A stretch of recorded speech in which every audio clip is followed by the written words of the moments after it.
Good evening and welcome to the April 21st meeting of the East Point City Council. Madam City Clerk, roll call, please. Councilmember Shropshire. Councilmember Freedley. If we could all please be seated and be quiet. Thank you. Councilmember Atkins. Present. Councilmember Ziegler. Councilmember Cummings. Councilmember Mitchell. Councilmember Butler will be late. Councilmember Martin Rogers. Present. Mayor Holiday Ingram, we have a quorum. Thank you. Prior to the invocation this evening, you may have noticed that our flags are flying half-staff. Governor Kemp issued an order celebrating the life and legacy of Captain Garcia of the South Fulton Police Department. And then, as we all know, this morning we learned of the passing of Pope Francis, and the White House has issued a proclamation for federal buildings that the flags fly half-staff until his interment. And so we want to pause for a moment of silence and allow our flags to remain half-staff until the Pope's interment as well, but to celebrate the life and legacy of Captain Garcia, who lost his life in the line of duty, and Pope Francis, who at 88 years of young has definitely been the epitome of what it means to show compassion, love, grace to people around the world, and what it really means to be a servant. And so if we could just pause for a moment of silence. Followed by that, we'll have the invocation from Pastor Mobley of Victory Baptist Church and the pledge to the flag. So we'll stand, have a moment of silence, and then I'll invite Pastor Mobley up.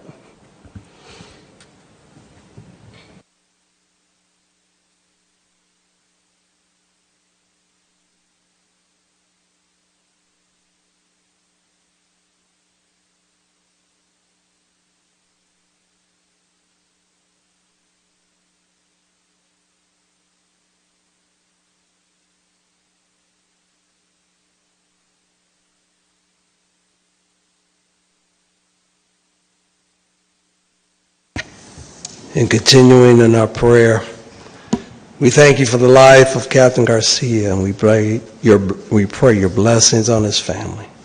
We thank you for the Pope, who is a friend to the world. And we thank you for our council members and our mayor and what they do to try to legislate and direct the affairs of this city and the community and all the members who visit and who conduct business here. Bless now every city employee. Bless everyone who's doing your work. In the name of our God, the Almighty, amen.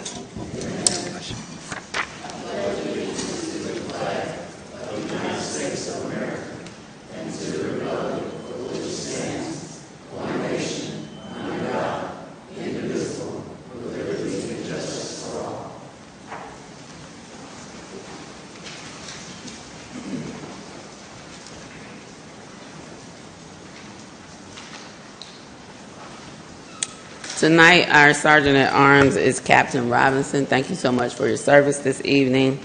We will move to presentations and announcements.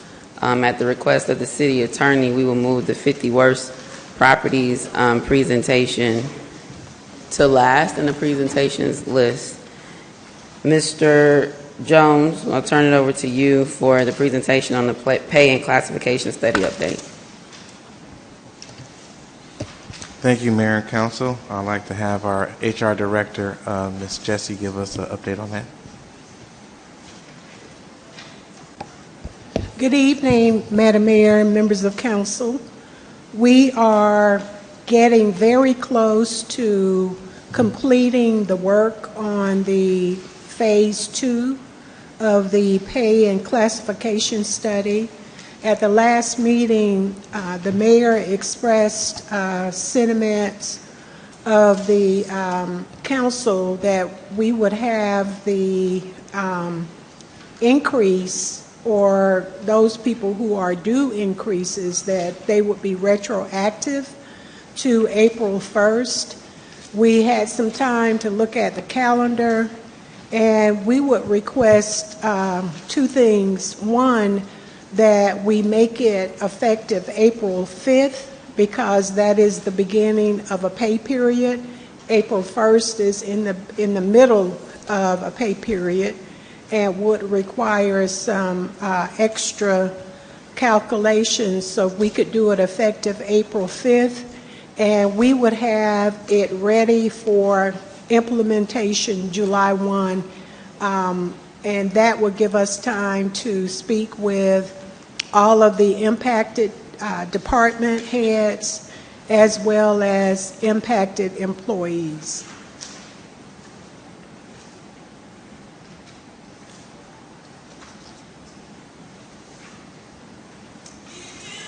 Anything else, Mr. Jones, before I open it up? Thank you, Ms. Jessie, for that update.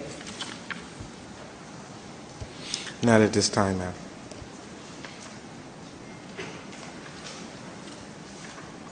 I don't see any lights from council members, and so, Ms. Jessie, when you say roll out July 1st, 2025, April, May, that's about 90 days, so how would the retroactive pay be provided to employees? So if we were going to start this just July 1, we would start from July 1. But because it is retroactive, we will include pay as of April 5th, and that would be under the new rates. So would it be a lump sum payment, or like how would that be paid out? I'm sorry, no ma'am. It would be in with our regular biweekly pay.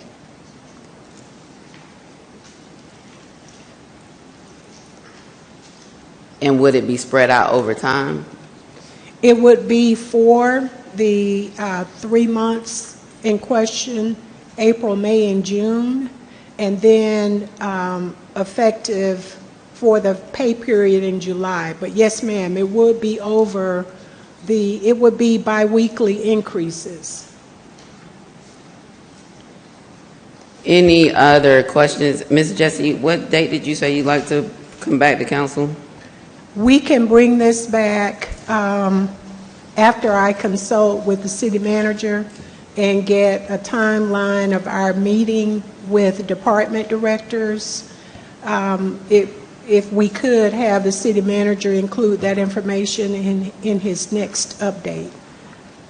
So would you all like to bring it back to us at the May work session or the June work session? Yes, we can, if that's okay with the city manager. Mr. Jones?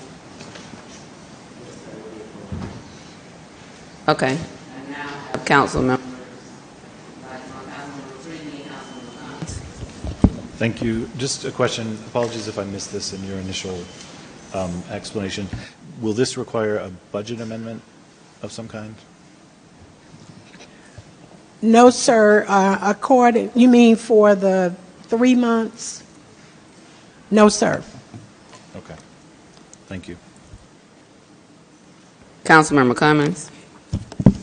Thank you. Ms. Jessie, I just wanted to make sure that I had clarification with regards to that payment. So we're going to retro the pay back to April 5th, correct? Yes, ma'am. So when they get their first check in July, it'll go from April, they'll do the retro pay, so it'll be that pay adjustment. It'll just be that one payment, correct? That'll go in that one paycheck? Because then I know you came back and you said it would be over biweekly payments. I just want to make sure I'm clear. It will be the pay for April, May, and June. Right. Mm-hmm. And whatever time period that we start Okay.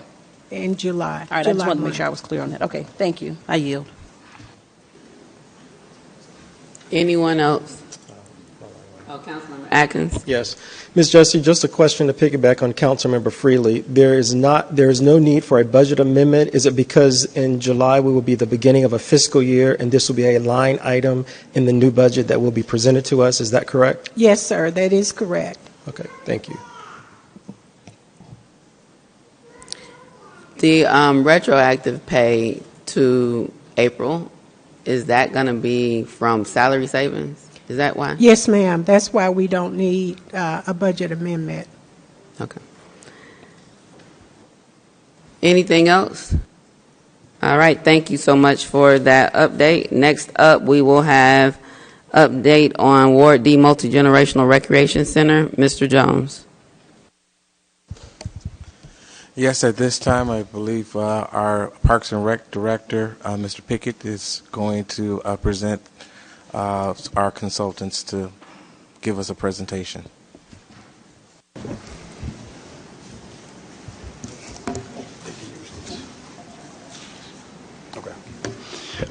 Good evening, Mayor and Council. Very happy to be before you today. Since February, we've done a lot of work behind the scenes to get the ball rolling on the Multiplex Rec Center. Tonight I have Cooper Carey, Ms. Sophia, and Trevor talking about where we are, their processes, and where we are now on the current timeline. Good evening. Thank you very much, first and foremost, for selecting us as your architect for this project. We were excited when we heard that we were awarded, and we're still excited about the project. And it'll be our endeavor to provide an amazing experience for you throughout this process. And so, as he mentioned, we are Cooper Carey. Try this. And this is the format that we have for today. We're going to do a little introduction of ourselves. We're going to share with you our overall approach for the project, and then we're going to give you a project status update, and then we'll be open to questions and answers. So we're going to start with our team introduction. As mentioned, we are Cooper Carey. We've been practicing for 65 years. We consider ourselves more than an architectural firm. We consider ourselves a design firm. And so let me explain this to you.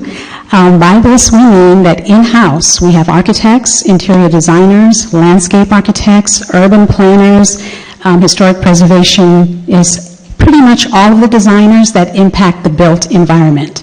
These designers work in 16 different practice groups, and through these different practice groups, they're able to dial into different spaces to give you expertise, all the expertise that you need for this facility.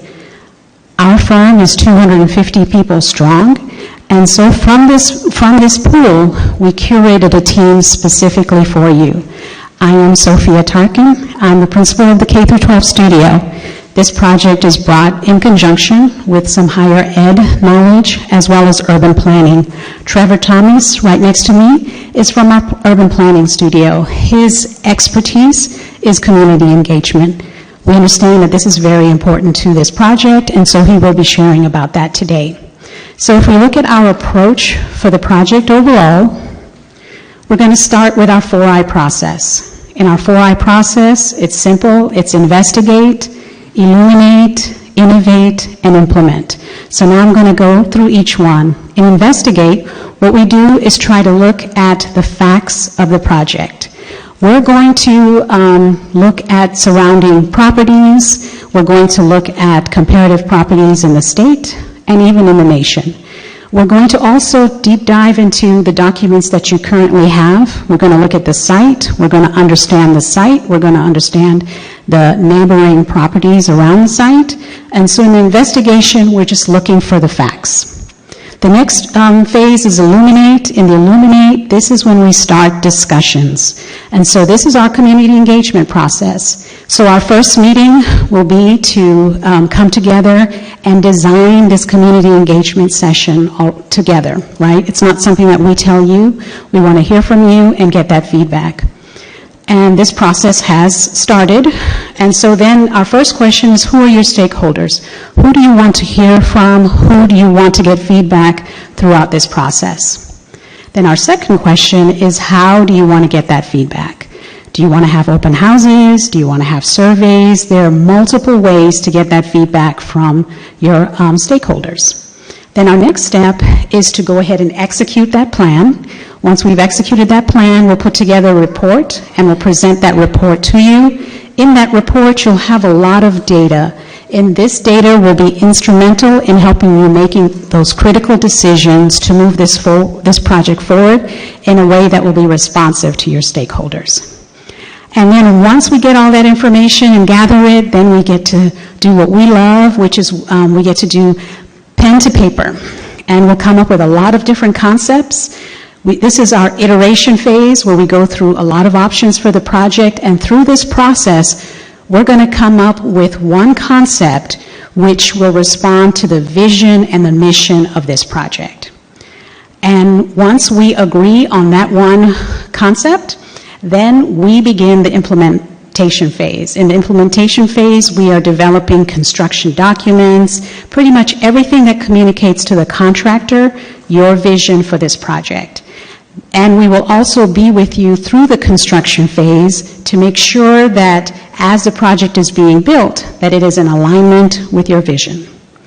So, as I stated, Trevor Thompson is our community engagement expert, subject matter expert, and so he's going to give you an update on the project status.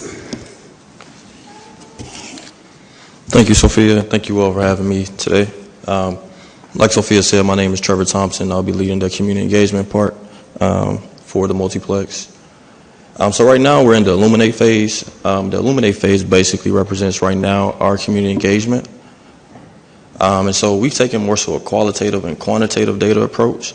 So the type of information that we will be gathering is both qualitative and quantitative. On the qualitative side, it may be positioned more so towards, how people feel when they're in the space, so more emotional.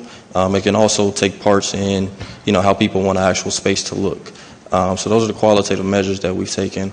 On the quantitative side, we're more so gathering information like demographics of people, where do people live, the age group of certain people, and also taking into account, how frequently people use certain spaces when it comes to us designing.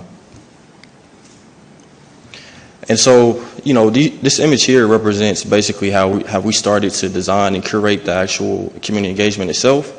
So we've taken an approach to collect data digitally using QR codes and surveys. And so we have stations that will be set up where people are able to basically scan QR codes and take digital surveys that way.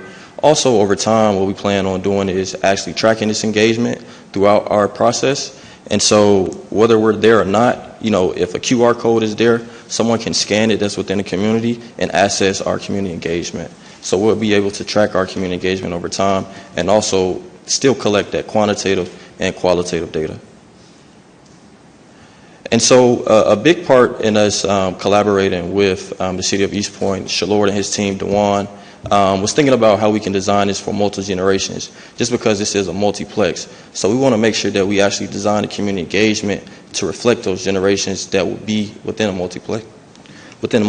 My apologies.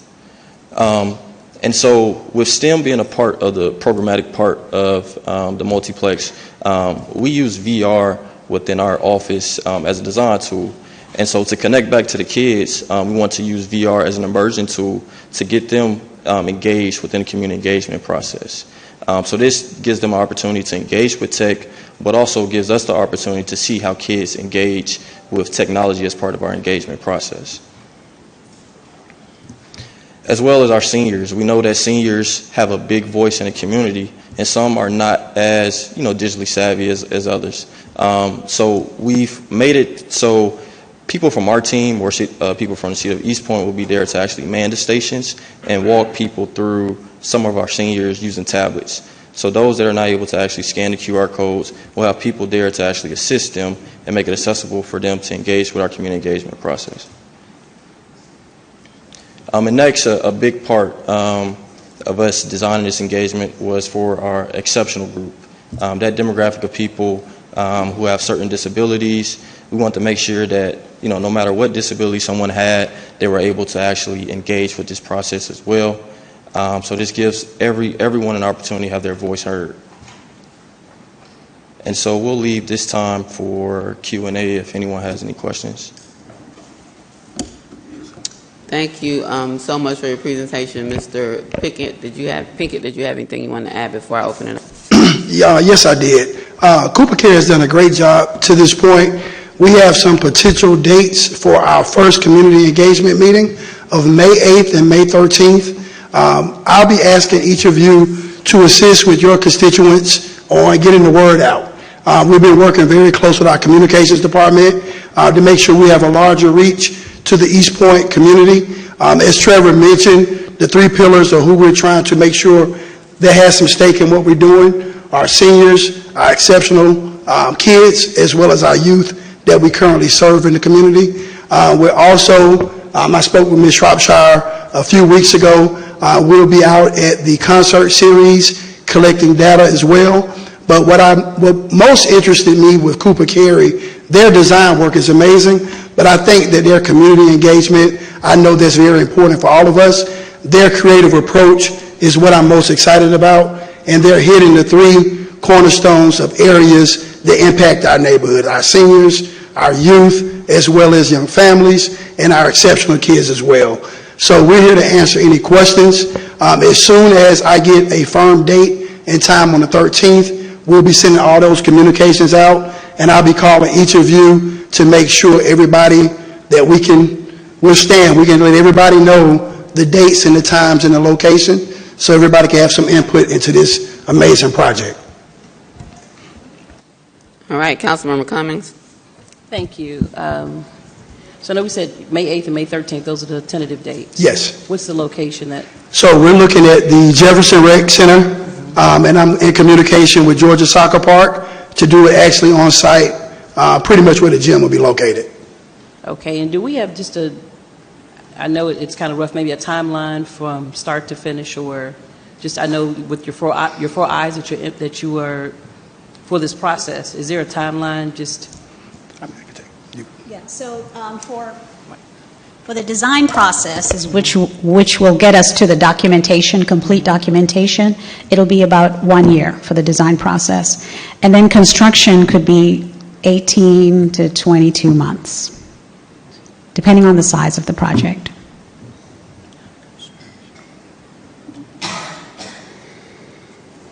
And so this is 25, 26, next year about this time, it should be going out to bid. And then I would say in a year and a half, plus or minus, construction should be complete. Okay, thank you. This question is for Madam Mayor, or either the city manager. I know we had some date times that we needed to make sure that will this go in line with, because she's talking about, let's say 27 or 28 roughly, 28. Will that conflict, will that have a problem with, I know some dates, some time constraints that we had? I thought it was May 18th and 13th. I must have missed what's the 27th? No. I got you. I know we have to have so much done. I know there were some time restraints with the time, so. Yeah, so is that going to conflict with time? I'm tracking now. Okay. I'm tracking now. Good question. I think it may be okay. That's a real estate question for legal. Okay. There's a question. This deals with the actual real estate transaction between the city and the soccer park regarding the space. So that's a good question.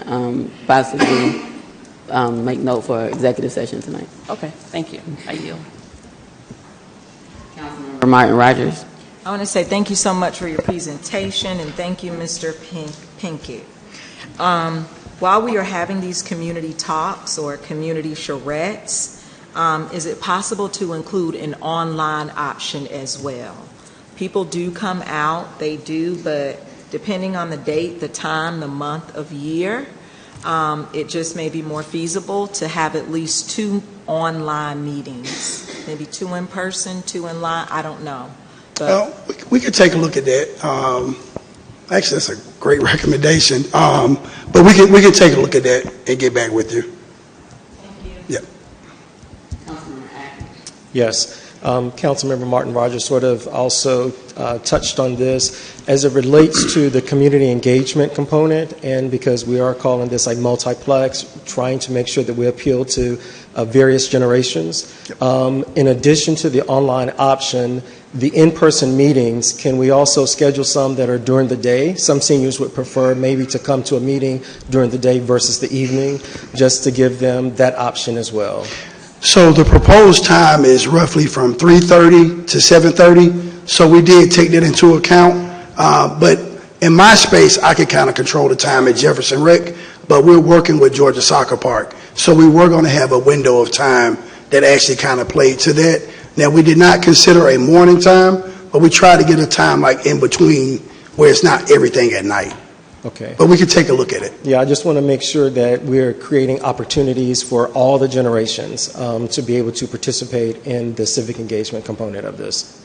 So one of the boots on grounds things that we're going to do as my team, we're going to go out to a lot of our senior locations to get information directly to them. So we're not just kind of taking a passive approach, waiting for people to come out. So I've been here long enough. I can't say I know where everybody's located, but we're going to do a lot of work during the day as well with my staff, going to those places where seniors tend to migrate. So a lot of things we'll be doing with what Trevor is speaking of, where we're going to take opportunities to where seniors go, like the Bowden Center, for example. We've been in communication with them. They know that we have some things coming, but we're looking to actually actively go over there outside of the 2 proposed dates that we gave you tonight. Okay. All right. Thank you.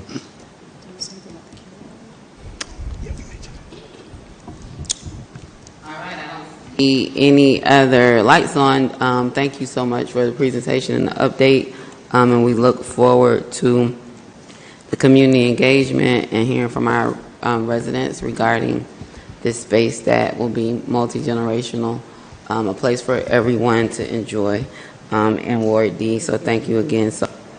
And we will move to the next item, which is the Water Professionals Appreciation Proclamation. And Mr. Jones, I think Ms. Echevarria may be here. Yes, at this time I'll have our Water Resource Director, Ms. Echevarria, come in. I know I probably butchered your name, so I apologize. Echevarria, give us a presentation.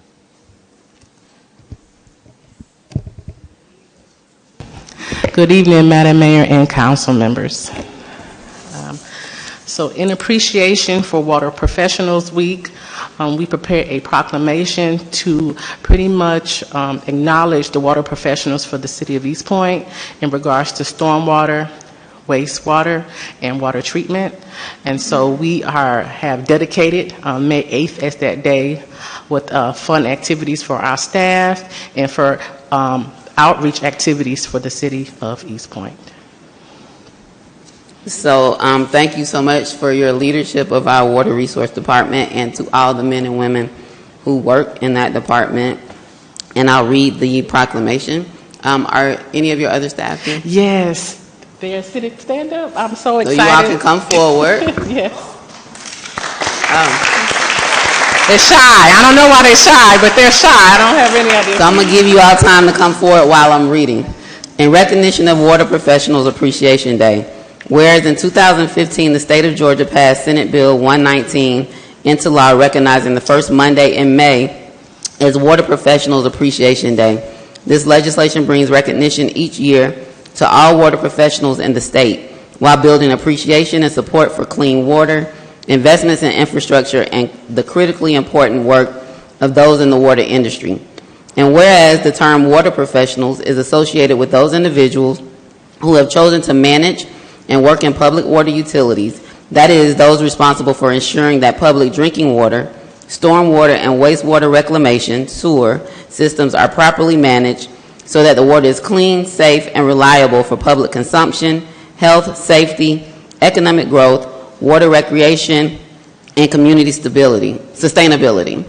And whereas the City of East Point's water professionals have dedicated their careers to maintaining approximately 11,000 metered accounts, 164 miles of water distribution mains, 153 miles of sanitary sewer mains, a robust stormwater management regulatory program, a vigorous environmental compliance program, a comprehensive backflow prevention and cross-connection control program, and the production of roughly 13.9 million gallons per day of treated and purified drinking water to nearly 70,000 citizens of East Point, College Park, and Hateville communities.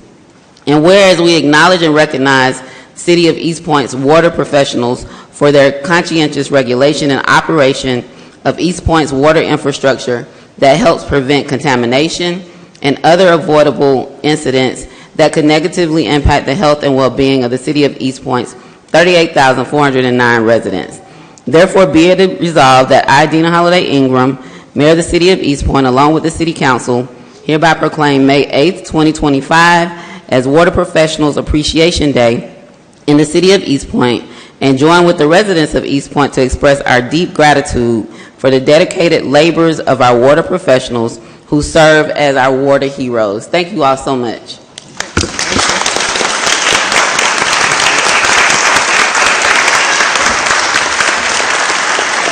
We're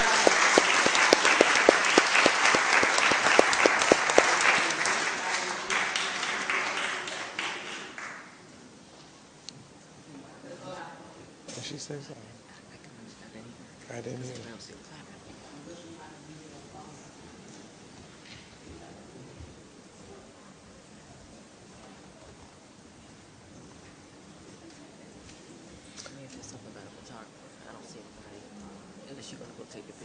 I don't know if she wanted me to come down there or not, but I think so.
So our city attorney hasn't made it yet, but she should be on her way shortly. I'm going to turn it over to Mr. Jones for the 50 Worst Properties presentation, and then if we need, if there's something she'd like to add, if she doesn't make it before the presentation is over, we can do it in the council comment section of the agenda.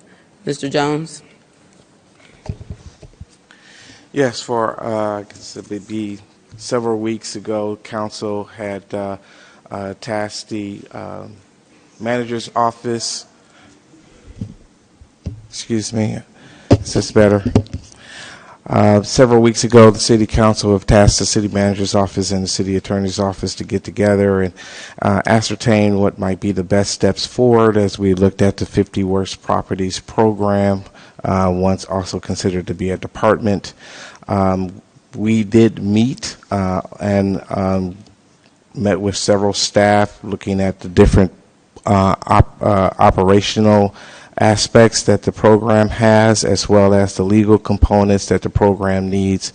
Came to the conclusion that due to the number of different departments ranging from employees in the Public Works Department to support staff in the fire department, the code enforcement, which is under our police department, as well as the leadership from a building official, involving aspects of the community development department and the city manager's office, that the coordination of the employees needed to work within that program made sense that it continue to operate in the city manager's office, out of the city manager's domain of responsibilities. From that, we also ascertained that although the program had a number of highlights in the past, that there were a number of challenges that were discovered along the operations of this newly formed at that time program, and required a reboot, if you will, and an analysis of how to overcome some of those challenges, make sure that the program is operating within its legal confines, And so staff has been working on developing policies and procedures and standard operating practices that would guide that program as it moves forward.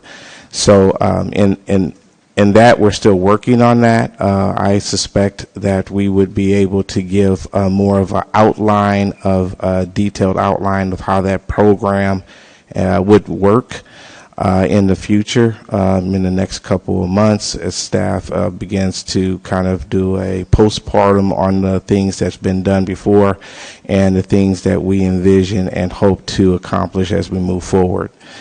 So that was the aspect that city manager's office has been involved in. I'm sure that city attorney would have some aspects, particularly on how to maneuver certain cases through the legal process. That also would make sense. But that was my update.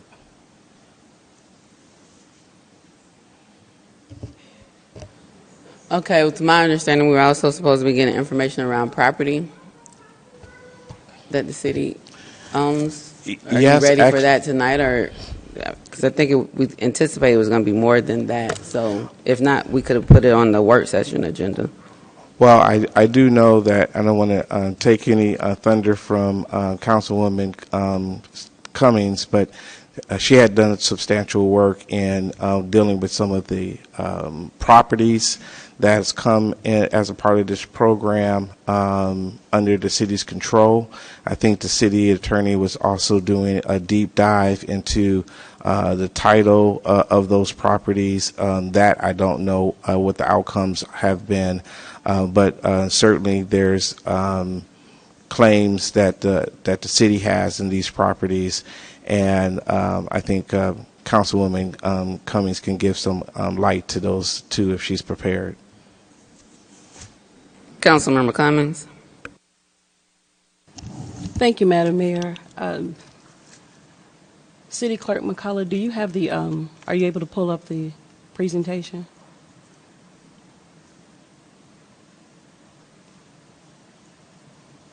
Is it your presentation from last week? Yes. Okay.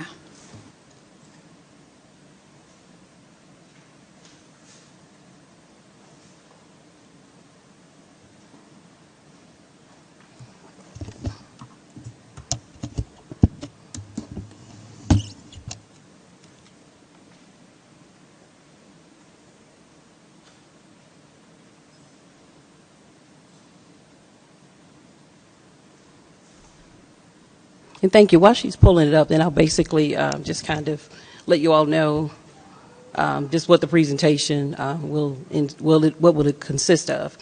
So we do have these 50 worst properties. That's a program that's been going on with the city, and there are some properties that we have acquired. And what I have done was just sort of it sort of was a spinoff from a presentation that I had done a couple years ago, where we could possibly work with some organizations such as Habitat for Humanity or House Proud. There's some organizations that Councilmember Shropshire had mentioned as well. But basically, we just wanted to see exactly what we did have in the inventory with the city. And I know there was a question that came up to find out if we actually own these properties. So these are some properties that the city does own. They were deeded over. So I just took those addresses from that I had from previous years and just went to Fulton County Tax Assessor's office and was able to find out information with regards to who actually held title to those properties. So the City of East Point 50 worst properties update.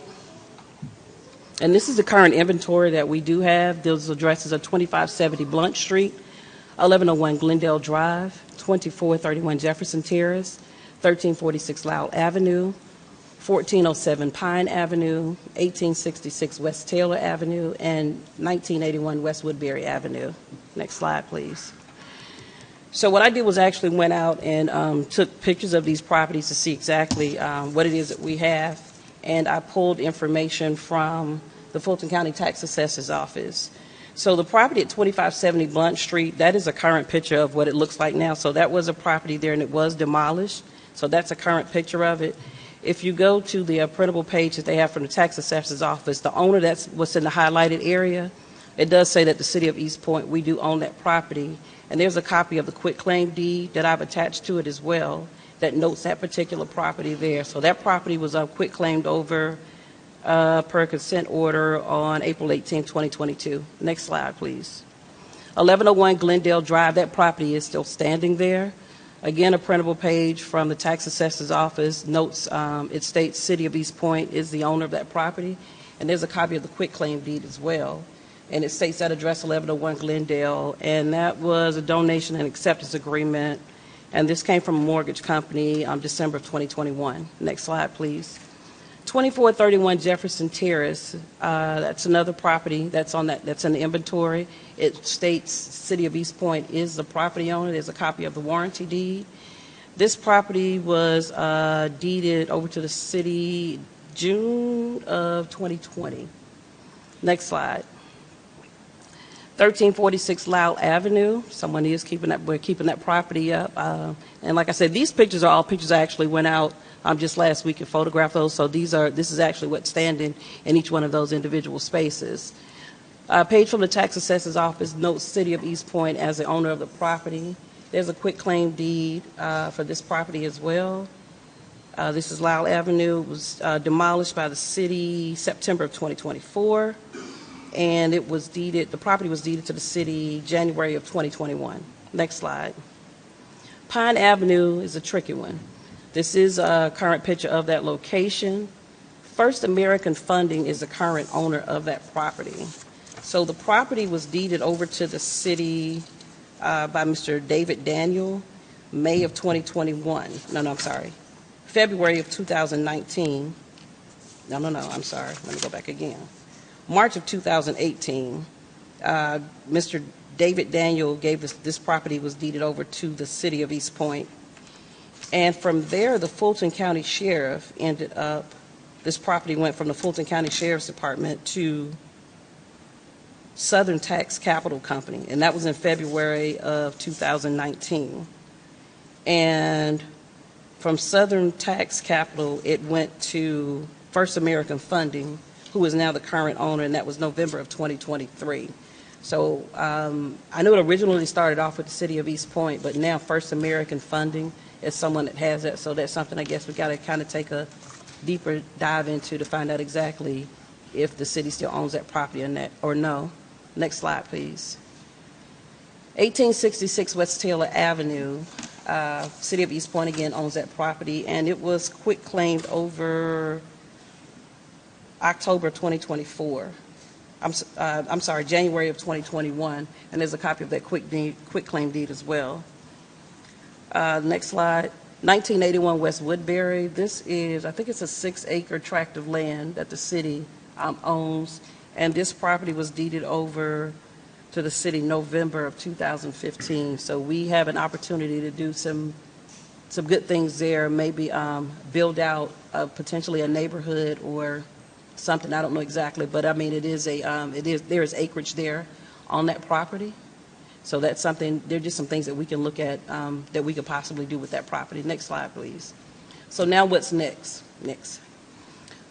There was in 2019, the Urban Redevelopment Agency Board of Commissioners established, it was in 2021, to discuss the future of these properties currently in the city's possession, as well as discuss the Blighted Property Program. The resolution designated by the City of East Point Council, it designated the City of East Point, the resolution designated the East Point City Council as the East Point Urban Redevelopment Agency Board of Commissioners. Partnerships can potentially be formed with organizations such as Habitat for Humanity, House Proud, corporate giants such as Microsoft, Delta, Porsche, Chick-fil-A, and Home Depot, as well as our local East Point businesses to make home ownership a reality for anyone. The possibilities are endless. Next slide. And here I've just attached a copy of the resolution that created the Urban Redevelopment Agency, and it also designated the City of East Point City Council as those members. Thank you. So my ask this evening would just be that we reconvene the Urban Redevelopment Agency so that we can come together and figure out what the future could possibly be for these properties. So I'm sorry. I'd like to make a motion that we reconvene the Urban Redevelopment Agency so that we can discuss future use of these properties. Second. It's been moved and properly seconded. Discussion. I don't recall that agency or that authority being disbanded, so I don't know that we'd have to reconvene it. If there was nothing that dissolved it, that means it still exists. It just hasn't been meeting. The other question I had, I think it just escaped me. I think the Urban Redevelopment Authority also has a specific area of the city, and I'm not sure whether or not it's been checked to see that all of these properties are within that. I think they're, and I may be thinking about DDA. I'm not sure if legal has looked at this. That they fit in that particular, that grid area on that map. Yeah. I can check that, see, but I do have a copy of that map to see if they drop in that particular area.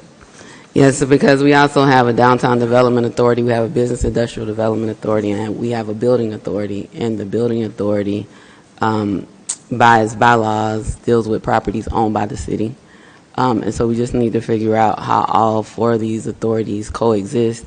We had a development authority retreat a couple years ago. It's probably time to have that again, to bring building authority members, BIDA members, business industrial development authority members, the downtown development authority members together to have conversations, because there is some potential overlap, or we need to figure out what's where. But if I'm not mistaken, this Urban Redevelopment Authority might have a map that was adopted with the resolution that gives it a certain space. It could be this one, or it could be, I know DDA definitely has one.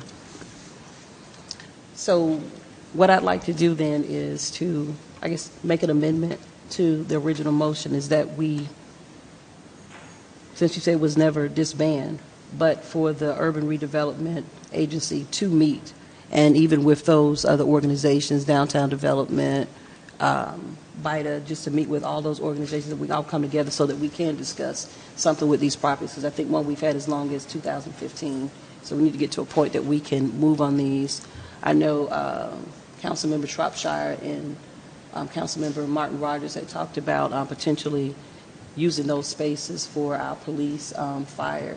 I personally would like to open it up to all of our city employees, just because just homes today, the prices for homes, you're looking at $300,000-$400,000, and based on the salary, even though we have pumped up the money that we are going to give our employees, we still want them to be able to qualify to purchase homes. So I think this would be an excellent way that we could extend that offer to some of our employees, because, and I see a nod out of the audience, so I know somebody's agreeing with me on that. But I think it'd be good if we could open it up to city employees.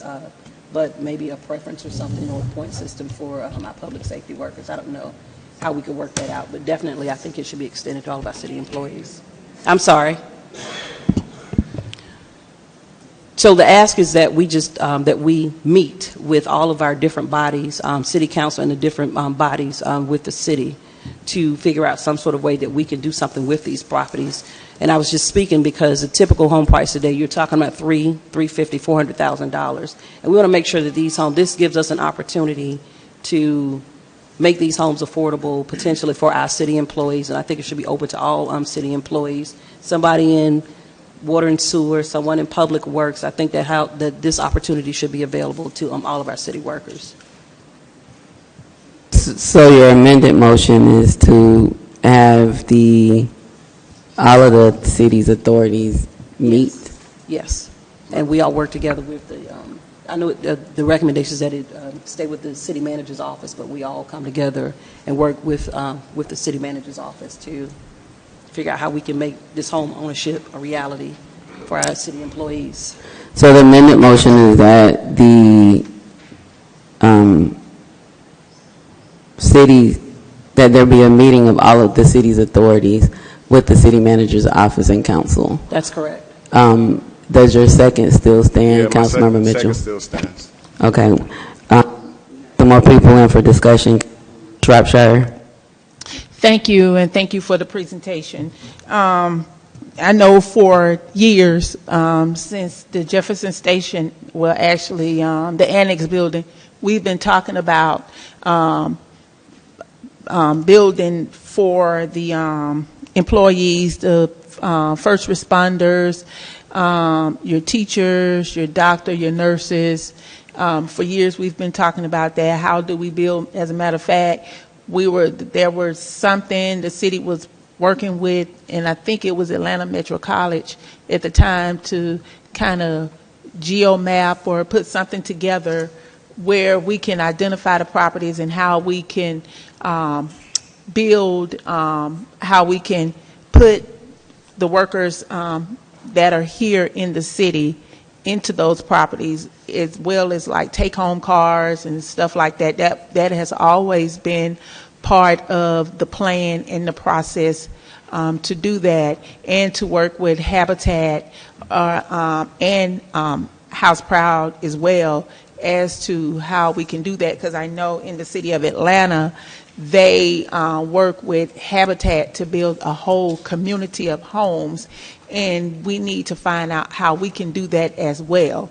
And when it comes to 1981 West Woodbury, it used to house Castle Terrace apartments, and for those who may remember, those are the apartments that sat on 166 that would fall down little by little. So now it's a vacant lot, and before any decision is made when it comes to that particular lot, I do want community engagement for the people who live in that neighborhood who's going to be impacted, to at least give input on what they would like to see on that piece of land, because it used to be apartments.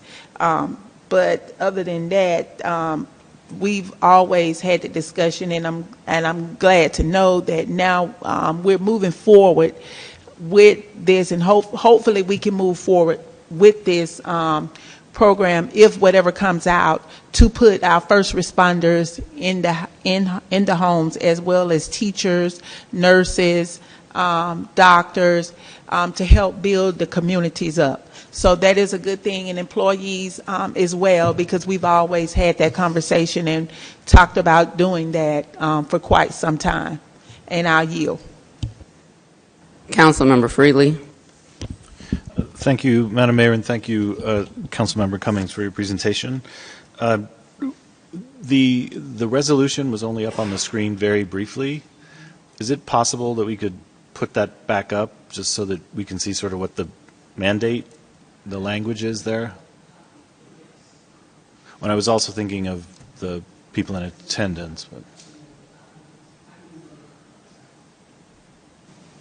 I can email you a copy of it as well. Okay. I'll email it to all members of council. Okay. And then another question while the clerk is bringing that up, I think.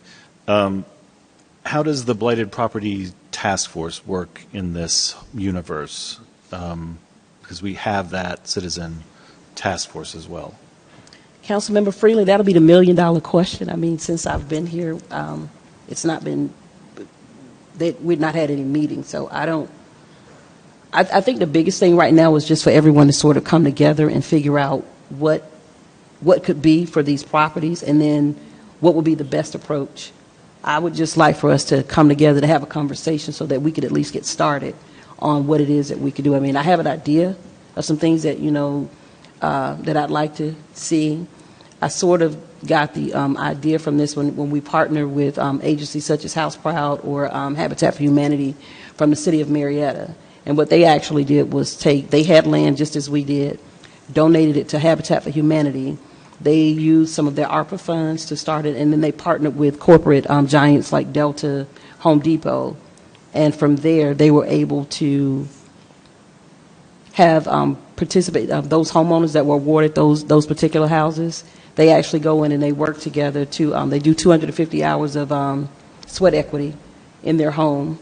And the good thing about it with these homes is, I know for Habitat for Humanity, there's a 0% interest on that loan for the 30 years. Their mortgage payment will be no more between $650 and $850 for the life of the loan.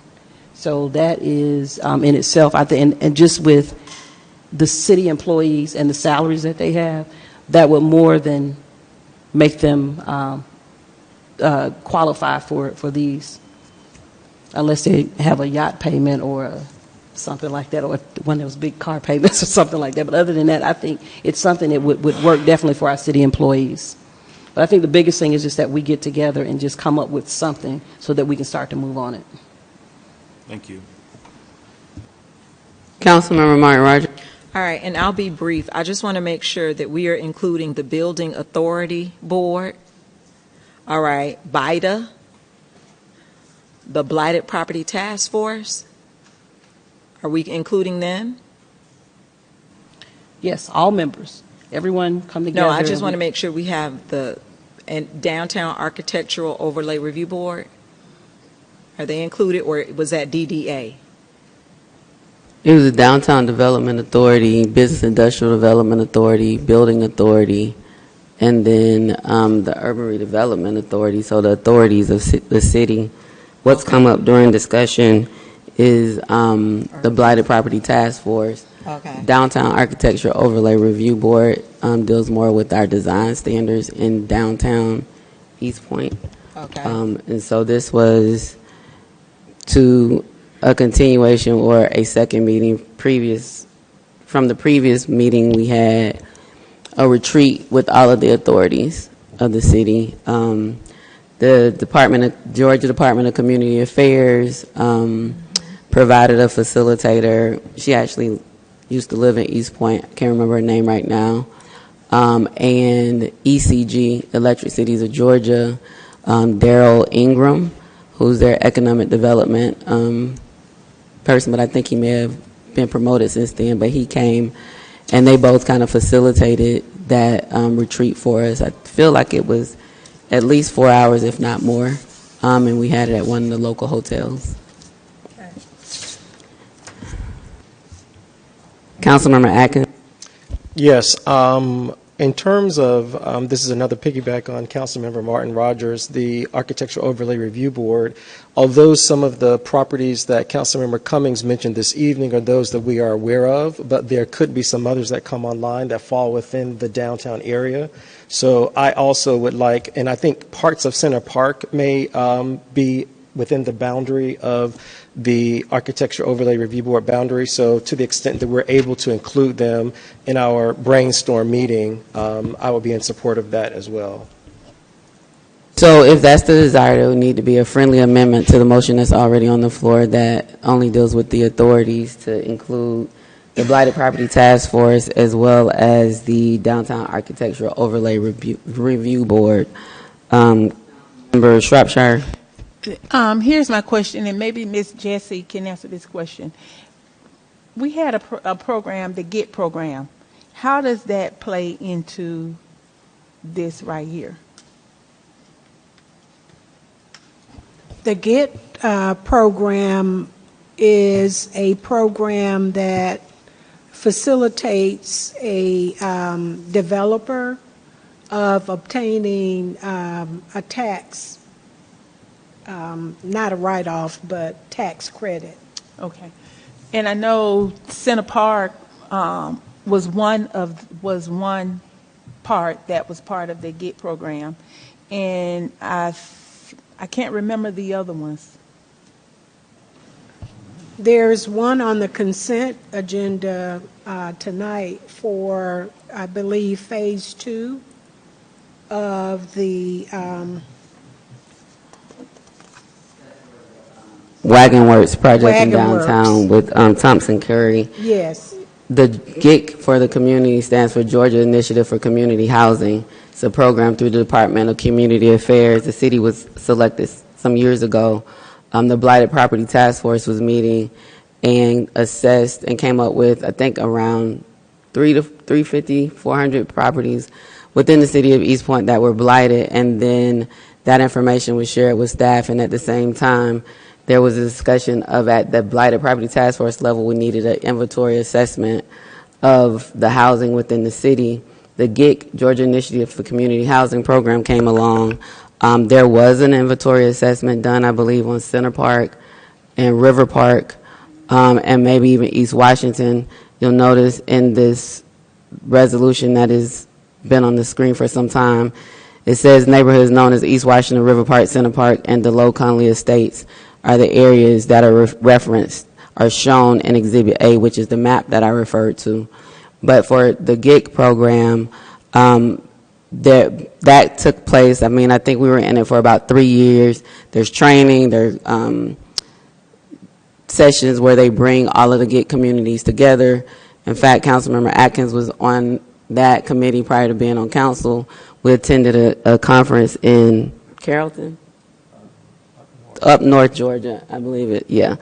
And so that then spun into an inventory assessment being done by a consultant, I can't remember the name, to assess the properties within the city. And so as a part of this retreat, I think it would be helpful to really bring all of that work together in a way that people have the historical perspective, but also the assessments that have been done. There were some community charrettes done. I think a company was called Mosaic, if I'm not mistaken, that were done around this as well. And then making sure that we have the bylaws. Several of the authorities, a couple of the authorities are constitutionally and statutorily created by the Georgia statutes, Georgia Constitution. So just having all of that information available to be able to discuss it holistically. But again, in order for there to be included, the initial motion was just for the authorities, the city manager and council.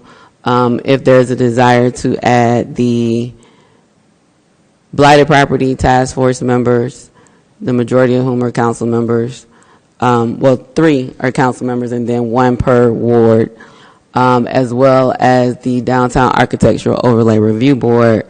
That can either be done by a substitute motion that restates the entire motion, adding them, or a friendly amendment to the motion that is already on the floor. Councilmember Shropshire. Thank you. And I'll do that if we can gather all the information from the GET program as well to be included. I think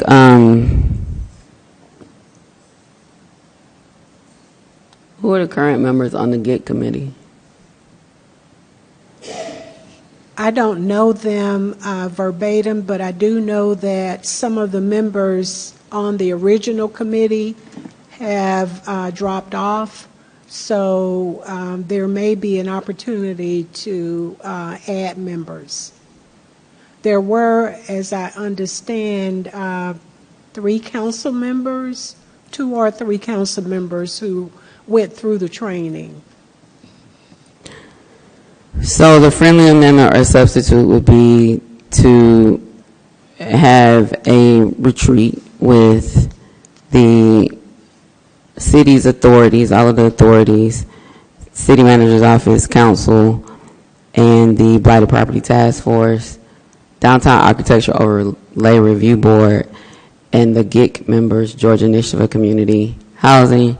That can either be done by a friendly amendment or a substitute motion. Would you accept the friendly amendment? Does the second still stand, Councilman Mitchell? The second still stands. Right, the motion on the floor is that we have a retreat with all of the city authorities, as well as the city manager office, council, blighted property task force, downtown architecture, overlay review board, and the GIC committee members. All those in favor? All those opposed? Motion carries. Given the convening of all the council, that would actually have to be a special call meeting. So as you work through planning that, we'll need to bring that forward for a date. Or we can do a special call meeting outside of the meeting to set the date and coordinate.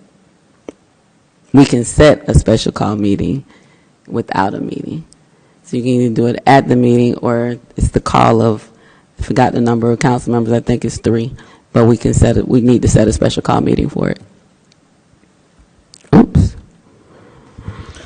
That's fine. I will also, since I'm new, learning all the different organizations, I'll send out an email to make sure that I covered everything that was just covered in the motion. Okay, thank you. Next up, committee reports. Do we have committee reports from any of the council members on the Budget and Finance Committee and or the Council Human Resources Committee? Seeing no lights, we are at the adoption of the council agenda. I've been informed that the impact fees public hearing was actually noticed for last Monday when we held it. I thought there was a second public hearing being held. We held a public hearing as advertised on April 14th at 6:30 p.m. So there was not another advertisement. So I've been informed that this item should be removed from the agenda as there has not been a public hearing advertised for tonight. With that information, can we get a motion to adopt the agenda removing item number 6? Madam Mayor, I would like to make a motion that we adopt the agenda removing item number 6. Is there a second? Second. It's been moved and properly seconded. Any discussion? All those in favor? Aye. All those opposed?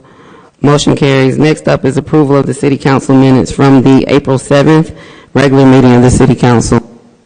Shropshire. Madam Mayor, I make a motion that we approve the City Council regular meeting on April the 7th. So moved. Is there a second? Second. It's been moved and properly seconded. Any discussion? Discussion. Councilmember Ziegler.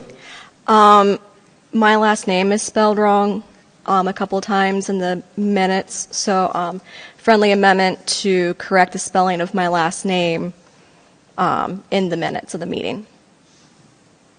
Councilmember Shropshire, do you accept the friendly amendment? Councilmember Freely, does the second still stand? It's been moved and properly seconded. Any further discussion? All those in favor? Aye. All those opposed? Motion carries. Next, we have a public hearing. The first one is a regular public hearing.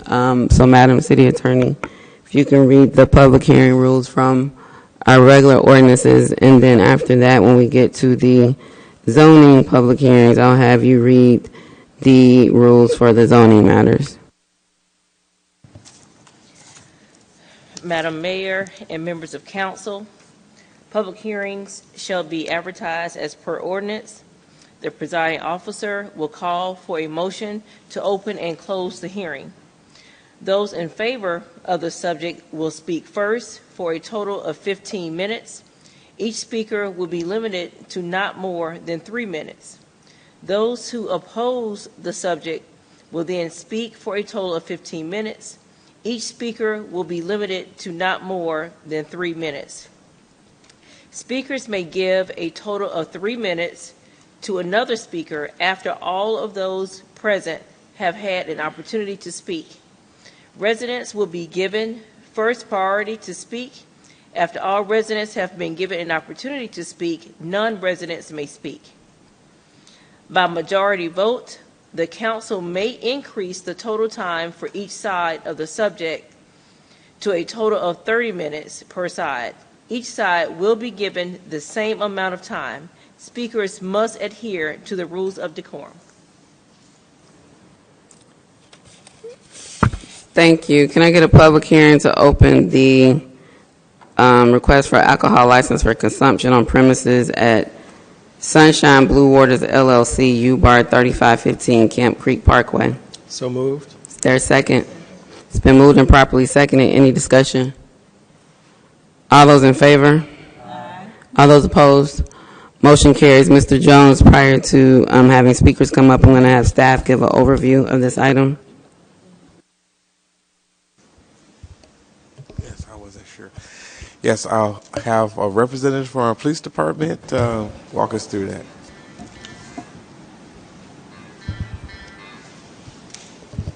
Yeah. Good evening, Mayor and Council.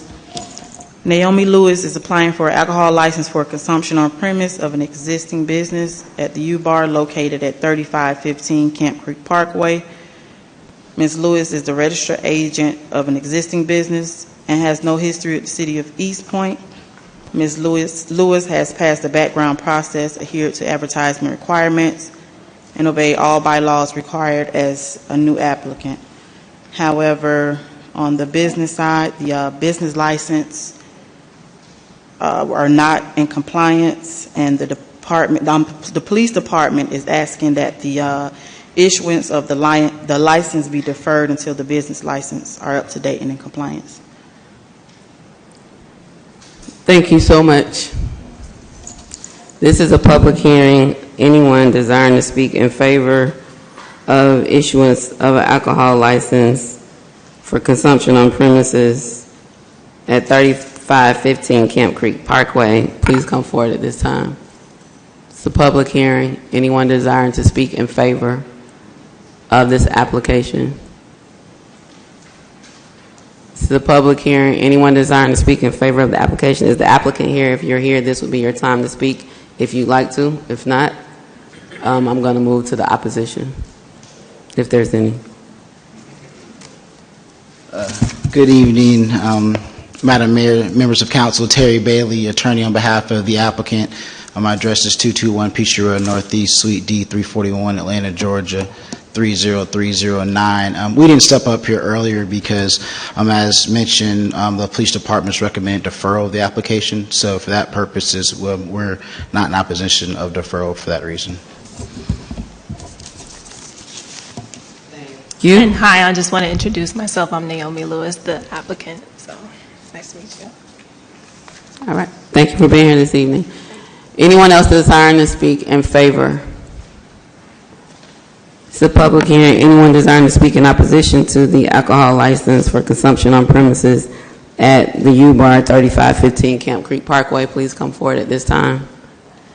Anyone desiring to speak in opposition, please come forward at this time. Anyone desiring to speak in opposition, can I get a motion to close the public hearing? Is there a second? It's been moved and properly seconded. Any discussion? All those in favor? All those opposed? Motion carries. The public hearing is now closed. Can we get a motions for discussion on the alcohol license for consumption on premises at 3515 Camp Creek Parkway? Is there a second? It's been moved and properly seconded. Any discussion on the motion to open the floor? All those in favor? All those opposed? Motion carried. I'm going to turn it over to our attorney, deputy attorney. Thank you, Madam Mayor, members of council. It's the legal department's recommendation to defer until the business owner can be in compliance. Thank you. Councilmember Mitchell. Yeah, I was going to ask, what's the issue with the business license, or what concerns? Well, what's keeping them from being in compliance, I guess? So the business license were never put in Ms. Naomi's name. So what would be the corrective action? It just has to... So Mr. Bailey can update you on that. I'm not sure what happened.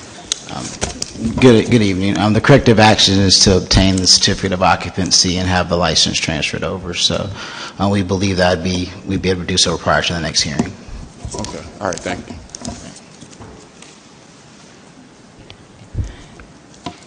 Councilmember Shropshire. Thank you. So let me ask you this, because they're currently serving alcohol under the old business, correct? Correct. So what happened? So where does that? So Ms. Lewis, Ms. Naomi Lewis, she is the alcohol licensee. She's on the alcohol license, but the business is not in her name. Okay. Under the current alcohol license? Correct. Okay. Thank you.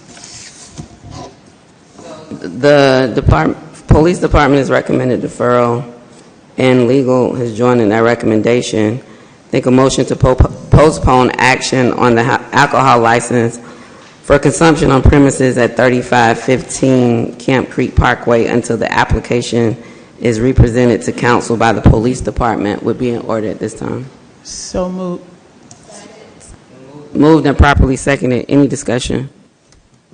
All those in favor? All those opposed? Motion carries. The item is deferred.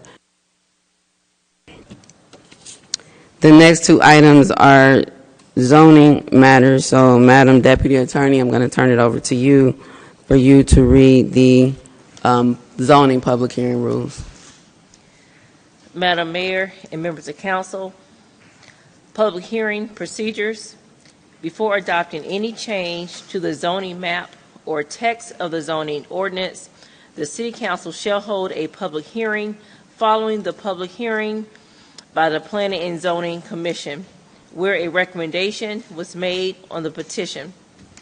Public hearings before the City Council shall be conducted as follows. The presiding officer will call for a motion to open and close the hearing. The presiding officer or his or her designee will introduce the proposed zoning amendment before the City Council. Staff will be called upon to present the Planning Commission's recommendation and summarize the staff's written report.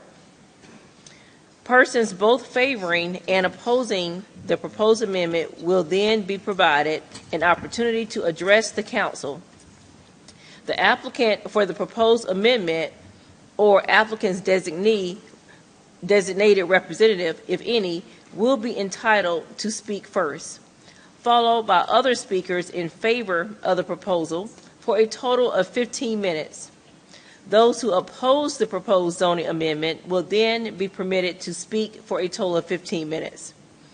By majority vote, the council may increase the total time for speakers, provided that each side is given the same amount of time. If there is more than one speaker for a side, the presiding officer may limit the time allotted to each individual speaker, other than the zoning applicant.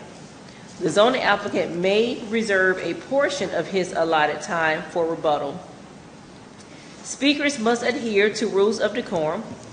Prior to speaking, each speaker shall identify himself or herself and state his or her current address.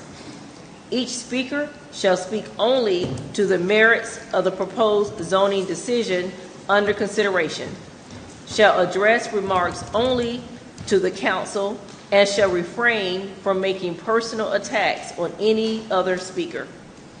The presiding officer may refuse a speaker the right to continue if, after first being cautioned, the speaker continues to violate the rules of decorum.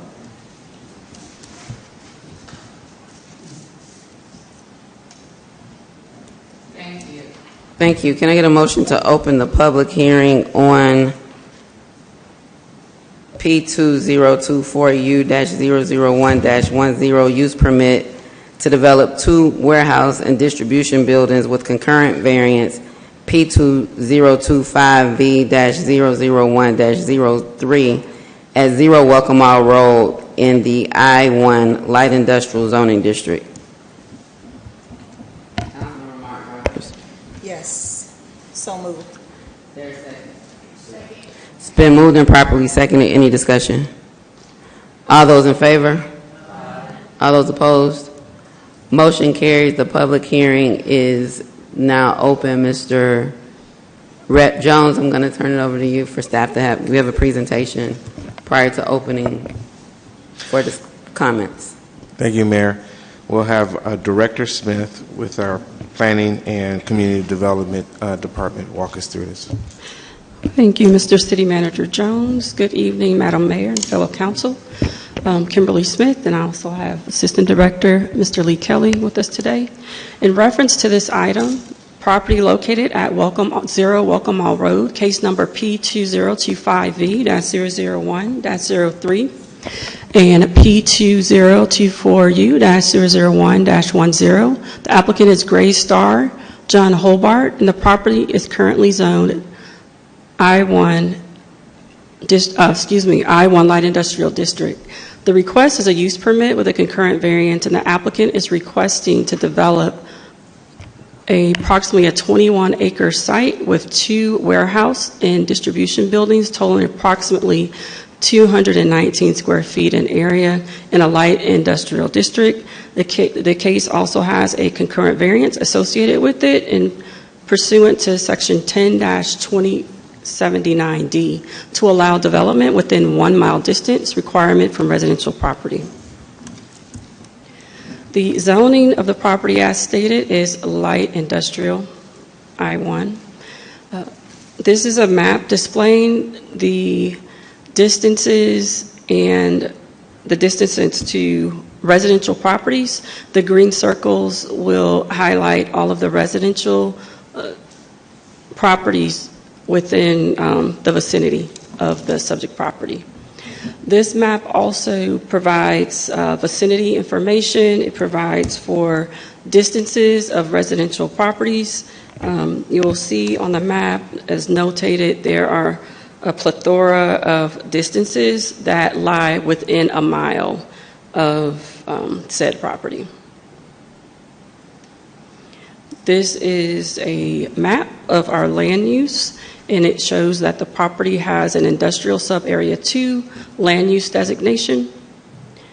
And within that sub-area 2 land use designation, there are a plethora of uses that are allowed pursuant to our comprehensive plan. Some of those uses encourage light industrial office park uses, industrial areas in close proximity to residential uses, and should be aligned with our C2 zoning district classifications and our newest zoning district, which is the MXCI zoning district.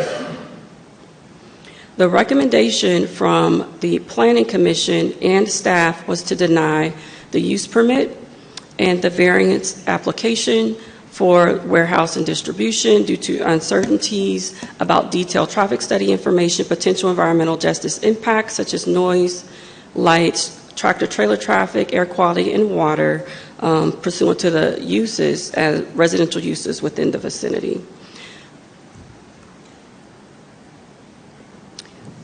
Staff did have the opportunity with the use permit coming before this body last month to provide for conditions that could be placed on the property if it is the will of this council to recommend approval, and I'd like to share those conditions with you if I can. The first condition that we have is development to provide 5 feet sidewalks at the back of the curb along the entire property frontage.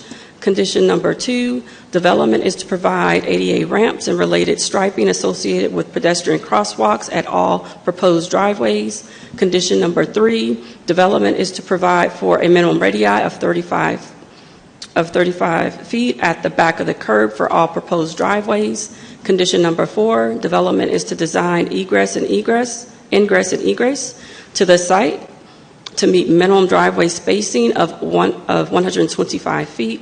Condition number 5, development is to be designed such that the maximum lot coverage for the site not to exceed industry standard of 75% commercial and industrial projects. Condition number 6, development is to provide connectivity with the proposed sidewalks at the street to the proposed building. Condition number 7, development is to provide a traffic study. Condition number 8, project is to adhere to section 10-2067 WHI Warehouse Industrial District. Item number C, which is procedures. Letter D, development standards and community benefits through development agreement contract.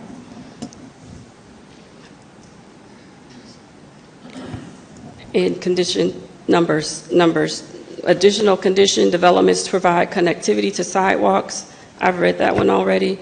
I just wanted to read number 8 again, so you could better see what sections of the WHI warehouse zoning district we're looking at to impose.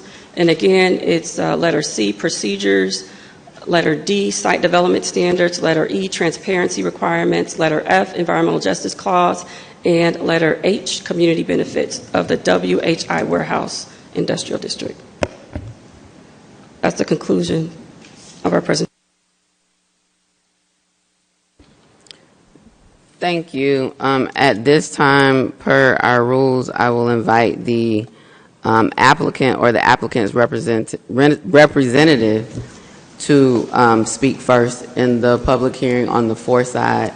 It is now 8 o'clock, so make sure we keep the timer.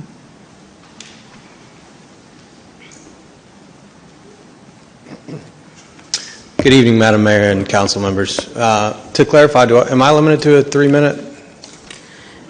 So you're not limited to 3 minutes. The total for and against per the rules that were read is 15 minutes per side. Okay. And so when we get to 15 minutes, I will see if there's anybody else who'd like to speak. And then council will have to make a decision as to whether or not they will increase the time and both sides will have the same amount of time. Yes, ma'am. Thank you. Thank you. Good evening, Madam Mayor, council members. I am Marvin Arrington Jr. here tonight with my attorney hat on behalf of Greystar, the applicant. We want to thank you for your time. We know that these issues are difficult and challenging ones for you all, and we thank you for your continued service to the residents of East Point. We are here today, my client is here on an application for a variance, and the variance is from section 10-2079D of the East Point zoning ordinances. And the reason that we're asking for this variance is specifically, and we believe that based upon the conditions of the lot, that they are entitled to the variance.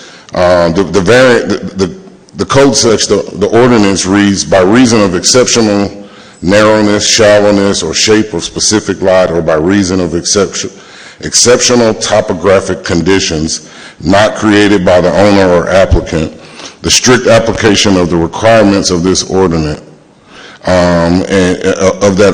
would deprive the property owner of the rights and privileges enjoyed by other property owners. Basically, this lot has already been graded. It already has utilities for a warehouse. All of that was done back in 2018. The lot is zoned for light industrial, not WH1, and so my client certainly would object. I think they are fine with doing the first 7 staff recommendations, but the 8th recommendation would basically changes the zoning of the property from light industrial to WH1, and so we don't believe that that is appropriate, and that would further deprive them of their rights under the Constitution. But again, they are ready, willing, and able to comply with the first 7 of those conditions. We believe that this is the highest and best use for this land. It is already inside an existing industrial park, and reasons such as traffic noise and those reasons are not allowed, pursuant to your own ordinance, are not allowed to be considered inside of this park. Additionally, there is an HOA, industrial HOA, that imposes even further additional rules and does not allow them to have any type of environmental impact or anyone there that would be doing something with any type of toxic fumes or toxic waste.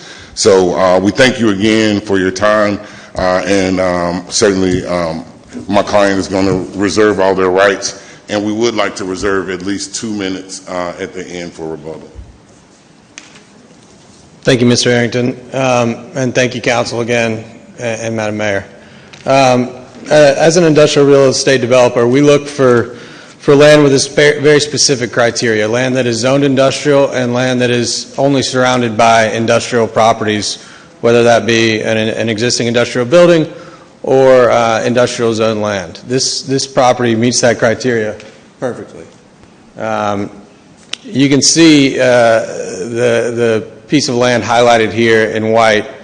It is a 21-acre piece of land that is zoned industrial, and as Mr. Arrington mentioned, the site has already been developed for an industrial development with retaining walls, retention ponds, storm sewer tops, and has been graded for an industrial development. I want to be clear that despite the address listed on the tax records, this property has no frontage on Welcome All Ben Hill Road. It is tucked back into South Meadow Industrial Park, an existing industrial park with a governing association, with nothing on that road other than industrial development. The variance is needed because our property is not more than a mile from any residential property. I would like to point out that, to the best of my knowledge, there is not any parcel of land in the city of East Point that is over a mile as the crow flies from any residential property.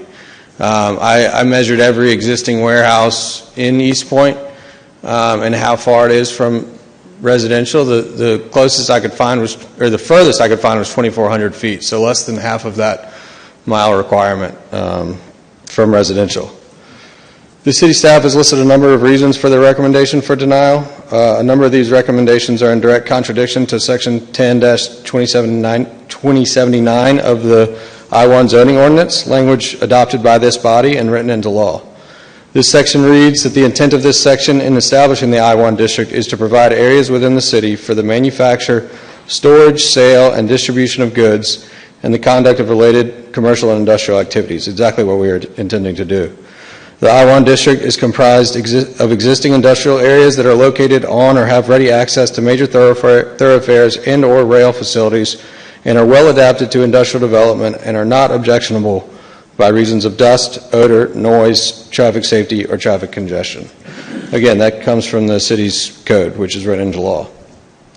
The city's reasons for denial include a detailed traffic study. Per the city code, a traffic study is not required for a development of our size, which is why we did not complete a comprehensive traffic study, although we did do kind of a desktop review. But we are willing to do one moving forward, which is one of the conditions recommended by the city staff. Concerns about noise is one reason listed per section 10-2079. Our development is not objectionable for this reason. Concerns about traffic per section 10-2079. Our development is not objectionable for this reason. Concerns about lights. We will follow the city code concerning lights. Air quality / water quality. You know, the last thing we want in our building is an environmentally difficult tenant. Plus, as I'll show you here in a minute, per the use restrictions of the association we are governed by, these uses are not allowed. Lastly, concerns about sidewalks, lot coverage, and driveway spaces. Our site plan was designed to meet the requirements of the existing I-1 East Point Code in all of these areas. Some of the recommended conditions of our approval are, going even further on the sidewalks and driveway spacing that the code currently requires, and we are happy to comply with those. The 8 conditions were brought up on April 17th, 4 days ago, as we've been, at this for about 6 months now. However, we are open to items 1 through 7, as Mr. Arrington mentioned, but item 8 recommends that we adhere to all procedures of the WHI district. This is not a rezone, but a special use permit with a variance. So we ask that item 8 not be considered a requirement of our approval. The reason for this is some of the conditions of this WHI district would be the same as a denial. They just are above and beyond and would make the development outrageously expensive, to be honest. One of these requirements is a green roof, which means our roof would be covered with grass and plants. Another requirement is all parking areas and roadways to be built with pavers. Picture like a cobblestone parking lot. The building to be built out of brick and stone, which is not typical in our industrial industry. We would be built with tilt wall concrete, just like every other facility. And another example, partnering with local medical teams to conduct regular medical monitoring on affected communities and providing treatment. We're just not in the medical industry here. I'll go a little further into our slides. As it relates to concerns about truck traffic, there's existing signage directing all trucks to turn left out of South Meadow East Parkway, and 2 additional signs reminding trucks that they are not to travel this direction. Some development benefits. Currently, there's about $6,400 in property taxes on this vacant land. We would increase that by 1,100%. Providing over $100,000 to the city of East Point annually.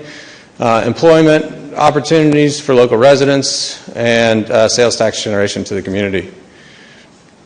This highlights the association use restrictions that go even further than the city of East Point's restrictions on our development. We cannot do anything that would materially increase the traffic, create vibrations, noise, odor, or other adverse effects beyond the boundary of the site, create a substantial likelihood of waste, constitute any dangerous or unsafe use, or involve the generation, treatment, storage, or disposal of hazardous substances. The target businesses are in the 20 to 40,000 square foot range. Similar warehouses in the area are 300 to 600,000 square feet, very large users with a very heavy traffic impact, but we're targeting these smaller uses, ensuring a lighter operational footprint. Here's some pictures of similar sized industrial users in the area. You can see a number of automobiles parked out front, demonstrating the number of jobs we could provide. And then if you look at the truck courts, there's very little truck traffic associated with these uses. As I mentioned, we have performed some site impact studies, kind of a desktop traffic study that deemed our development to be of low impact, and also a noise study that also deemed our development to be of low impact. So to reiterate, per city code, our development is not objectionable by reasons of dust, odor, noise, traffic safety, or traffic congestion. And we are asking this body to approve the special use permit and variance with conditions 1 through 7 attached, but not condition 8, as including condition 8 would really just be the same as a denial of our project. And I'll reserve my right to rebuttal, and I thank you all for your time. Anyone else desiring to speak in favor of the special use and variance request?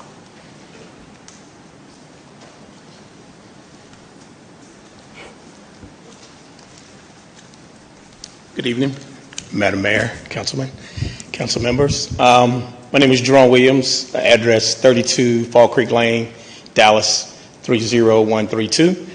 I am the site director of Martin Brower, which is a neighbor of this particular site, and we support the purchase of the sale, the project that's before you today. One of the things that I really want to help you understand, I remember being here before, and they talked about a couple things. Trucks turning right. As a site director, I have addressed that for my building as well as the vendors and our neighbors, because I certainly understand that to be a problem and understand it could be a potential problem. We've addressed that. In addition to that, we're good corporate citizens. In our building and in our corporate structure, we have impact for good, and we give back to the community. We sponsor our employees' ambitions around mentorship, coaching Little League, baseball, basketball, football teams. All of those things we try to support. We've done Habitat for Humanity in the community as well. We have a goal to do 1,000 hours this year of community service. Last year we did 700, this year it's 1,000. So we're trying to be good corporate citizens. We want to be engaged with economic development or anyone else in the community to make this a good place for not only the community, but the people who work in our building. Coming from this environment, everybody who comes out of high school is not fit for college. And some of these buildings that you see, these warehouses, provide employment, immediate employment, and a career path for people to provide for themselves and their families and reduce the crime rate in the community. So we stand in agreement with supporting this, selling this project to Greystar. Thank you for your time. Anyone else desiring to speak in favor of the application for a special use permit and variance? Anyone else desiring to speak in favor? It's 8:14. Hold on just a moment.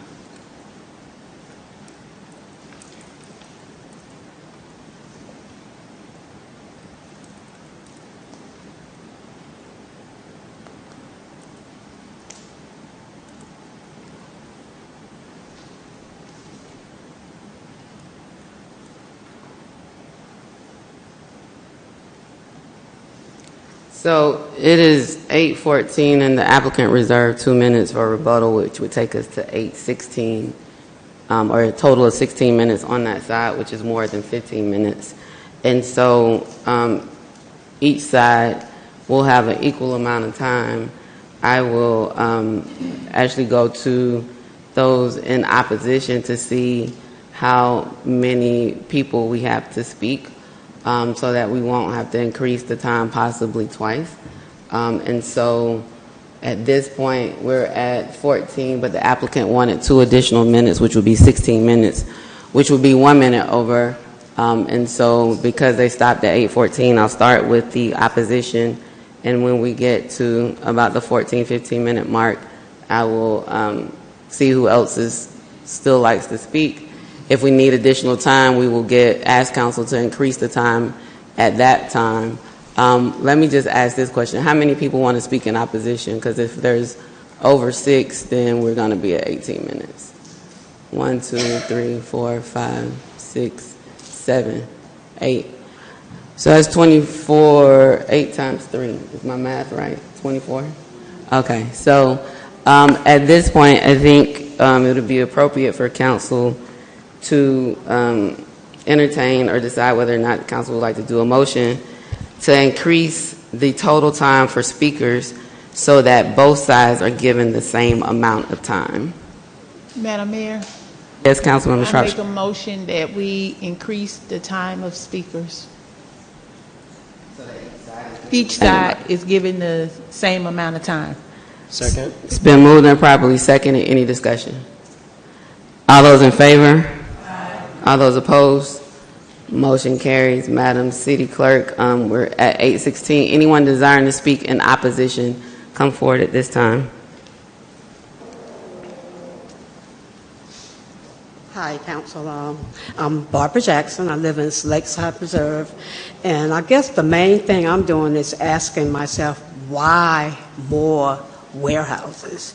When I look at warehouses in terms of the purpose that they serve, a lot of them, a majority of them, are logistically related, right? So I'm thinking of, why can't we have more development in East Point that's related to improving the quality of life, right?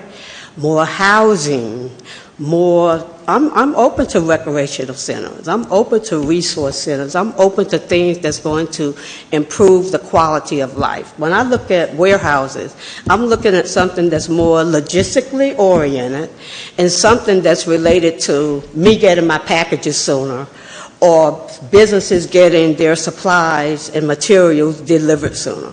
Not something that's going to be about improving the quality of life in East Point. Thank you. Anyone else desiring to speak in opposition can come forward at this time.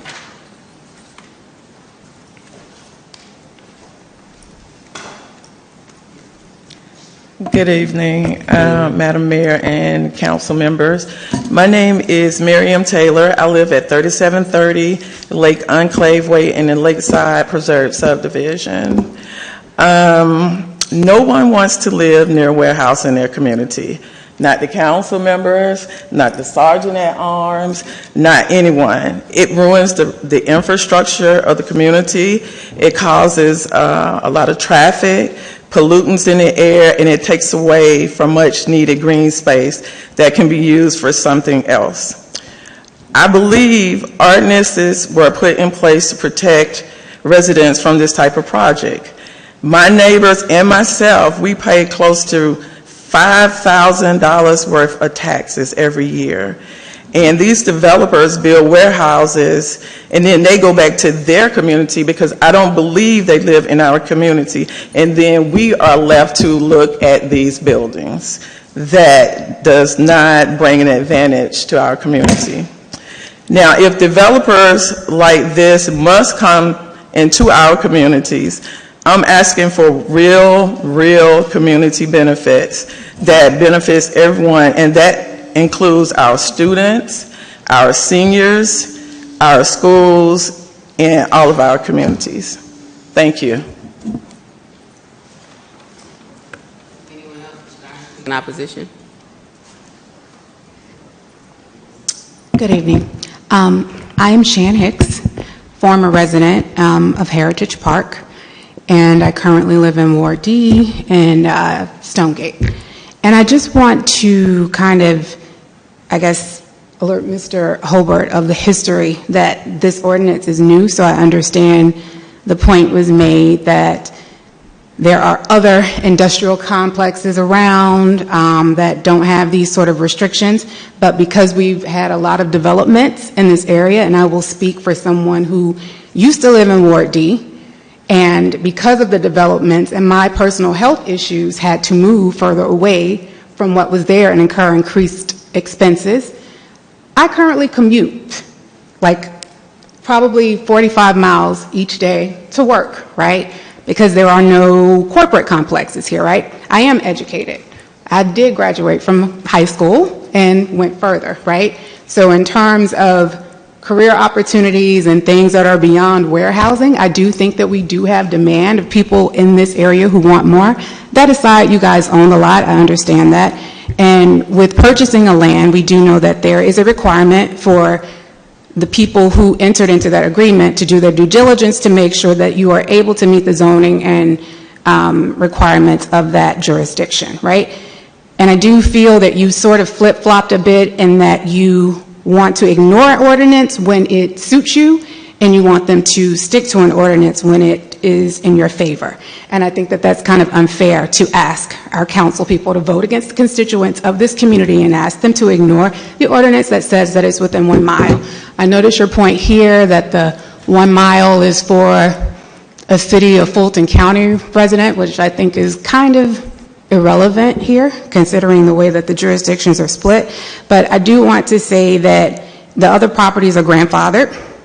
And this is not only a neighborhood that houses industrial complexes. There are people very close by who are impacted by traffic. Our insurance rates are ridiculously high in this area because of traffic. So this impacts all of us living in this area, whether or not they're City of South Fulton, whether or not they're College Park, Union City, East Point. It impacts our pool in terms of how much we pay in insurance.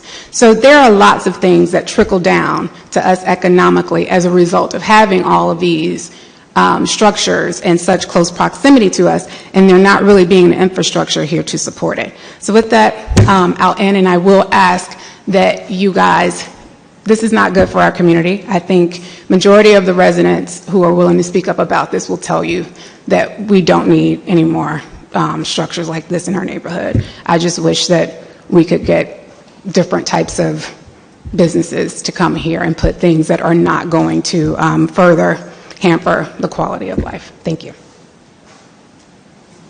Anyone else desiring to speak in opposition, come forward at this time. Good evening. My name is Andrea Caldwell. I live in the Savannah Walk community, 4328 Savannah Lane. During the last meeting, or the last zoning and planning meeting with Greystar, I raised a few key points and concerns that I also wanted to bring up tonight. I've lived in this neighborhood for over 15 years, and I believe that it's more than just loading zones and warehouses.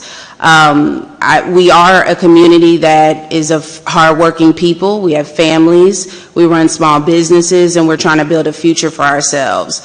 When I've visited other neighborhoods and I see local restaurants, small shops, learning centers, things that support the residents in the area, to me it sends a message that people live there, you know, and this isn't a place where just goods are passed through. It's the vision that I had of Ward D when I purchased my home 15 years ago that just hasn't been reflected. After the last meeting, I actually followed up with people in my community, and I think we share very similar sentiment, which is we don't know if we can stop the warehouses from coming, but if they are coming, they should be bringing value to the people that have to live with it every day. I've also connected directly with Greystar. In the last zoning and planning meeting, as well as over the phone, they have agreed to and expressed willingness to help develop and create something for the community, a community space. I personally would like to see it on the property, but I know that that might not be feasible. But they've mentioned maybe building something in a different area, so I'm a little surprised to hear that that wasn't stated today, and would like to confirm that John is recanting what he mentioned during the last zoning meeting and during our conversation. To council members, I think this is the time that we can get it right. We didn't get it right with Microsoft, but I think this is a time that we can get it right and show the people in Ward D that their voice still matters. If the community is demanding more and we have a company that is willing to come to the table with a better offer and we turn it down, I personally am just not sure how I can continue to advocate for people that aren't advocating for us. I ask that tonight that we vote to maybe postpone today's vote and until there is a community benefit, something that is clearly defined and well documented. Thank you. Anyone else desiring to speak in opposition?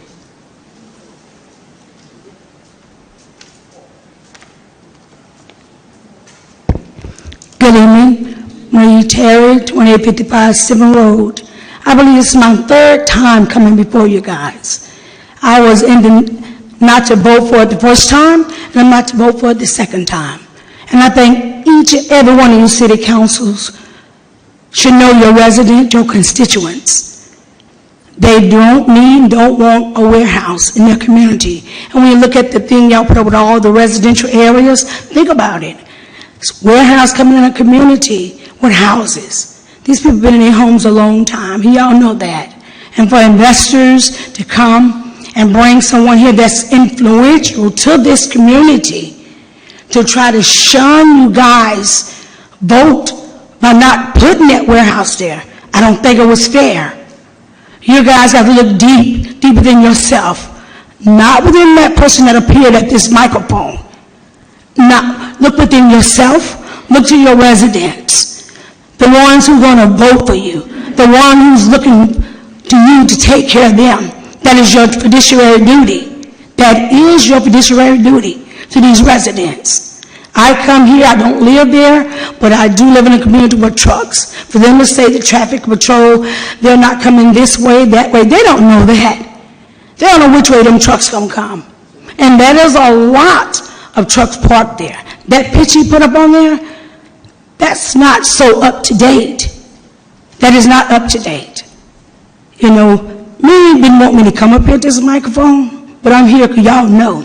Councilman Swapshire, Councilor Eric Friendly, Carrie Ziegler, LaTanya Martin, Deanna Ingram, Sean Atkins, Tremaine Mitchell, Star Cummins, and Joshua Butler, and Mr. City Manager. You guys need to vote no. They don't want no warehouse. These people have come in so many times. I'm not going to beg you. I'm just asking y'all to do y'all fiduciary duty to the residents that put you in those seats. I vote no to the warehouse. No, not in a residential area. Maybe it's a resource center. Maybe somewhere for the senior citizens to go. Recreation center. Do that. Think about that. Look deep. Thank you. Anyone else desiring to speak in opposition, come forward at this time.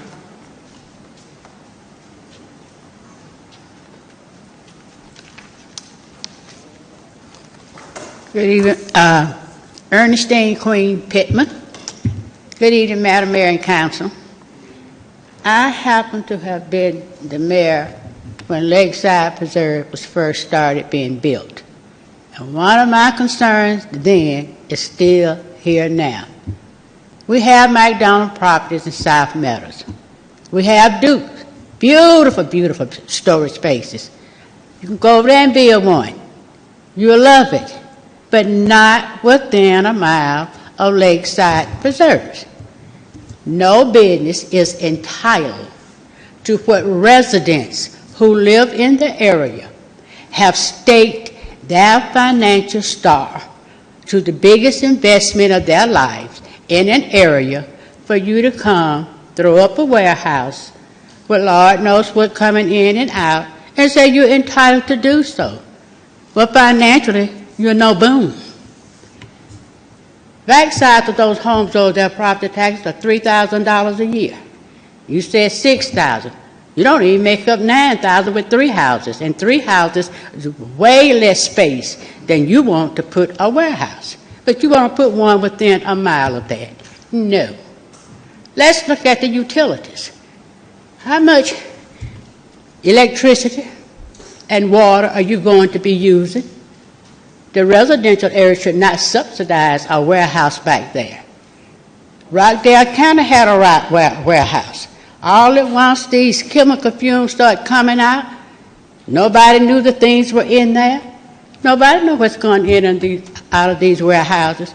Well, since the tariffs up in play, nothing is coming in to be stored anywhere. So you might want to cut down on that size wherever you go. But we don't need to change to bring you in to do what? What are you bringing to this city? Its residents. What? Will it improve the property values over there? No. Because if I'm looking to buy a house that's $500,000, don't tell me, oh, we have a warehouse within a mile. I walk out and look, what do I see? And as far as you driving around, there's no warehouse in my backyard, and I've lived there 51 years. There's not a warehouse within 2, 3, 4, 6, 7, 8, 9 miles where I live in East Point. Because we've had zoning laws that we have stood up and fought for in our communities. South Meadows. Go over there and put it next to McDonald's, the 24-hour McDonald's refrigerated business. Those are really nice spaces over there. They have room over there. We already have enough on Welcome All Road. Are you going to come in from 29, cross the railroad track, and turn and further back up traffic up on Camp Creek? Is that what you're proposing to do? No. And a detention pond, don't make it sound like it's a glamorous pond. That's stormwater runoff that had to be put there when the property was graded. We're up to date on all of that here too. So, you need to vote no. You voted it that way twice. Planning and Zoning Board comes back and said no again. We're not going to be bullied. Take it elsewhere. It's such a great idea. Fairburn, Union City, Palmetto, they don't want it. Chattahoochee Hills, you don't even go that way. There's plenty of land over there. Don't bring it to East Point. There's no financial benefit. It will cost us money. We need families here in East Point. We need children. We need peace of mind that when we go out and buy and invest in the largest personal investment that you're going to get is a house, that we don't have to turn around and pray, Lord, don't let the property value drop. Because if it does, what am I going to do?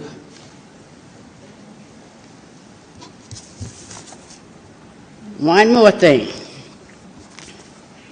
Talking about working with children. You don't have to have a business 2 miles down the road if you want to work with the children in the city of East Point. We welcome you. Come on. We welcome you. But we don't need anything else on Welcome All Road, especially a warehouse. Anyone else who'd like to speak in opposition to the request for a special use permit and a variance? Anyone else who would like to speak in opposition to a request for a special use permit and a variance at 0 Welcome All Road? At this time, it is 8:33. 15 minutes would have been 8:31. So the applicant has, that's 2 additional minutes. So actually the 2 additional minutes would take the applicant to the 16 minutes. So you have 2 minutes for your closing. We've given the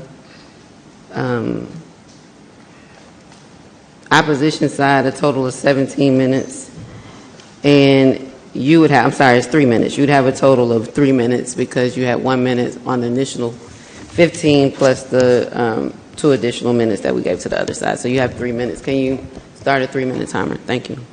Madam Mayor, can I ask a question right quick? So we're in a public hearing, so what I can do is 8:34, so I could, if you're still wanting to speak in opposition, so you would have to come and speak on the opposition side, and I would end up giving them whatever additional time that you speak, and then they would be able to close with their rebuttal.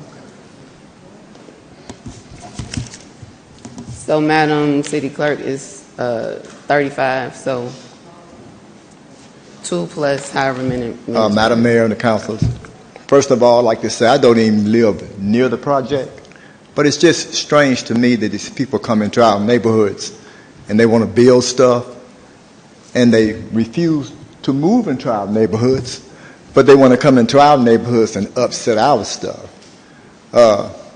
Later on, I have a situation I would like to talk about as far as this rezoning from single family to multifamily. But right now, I'd just like to know, where does he live?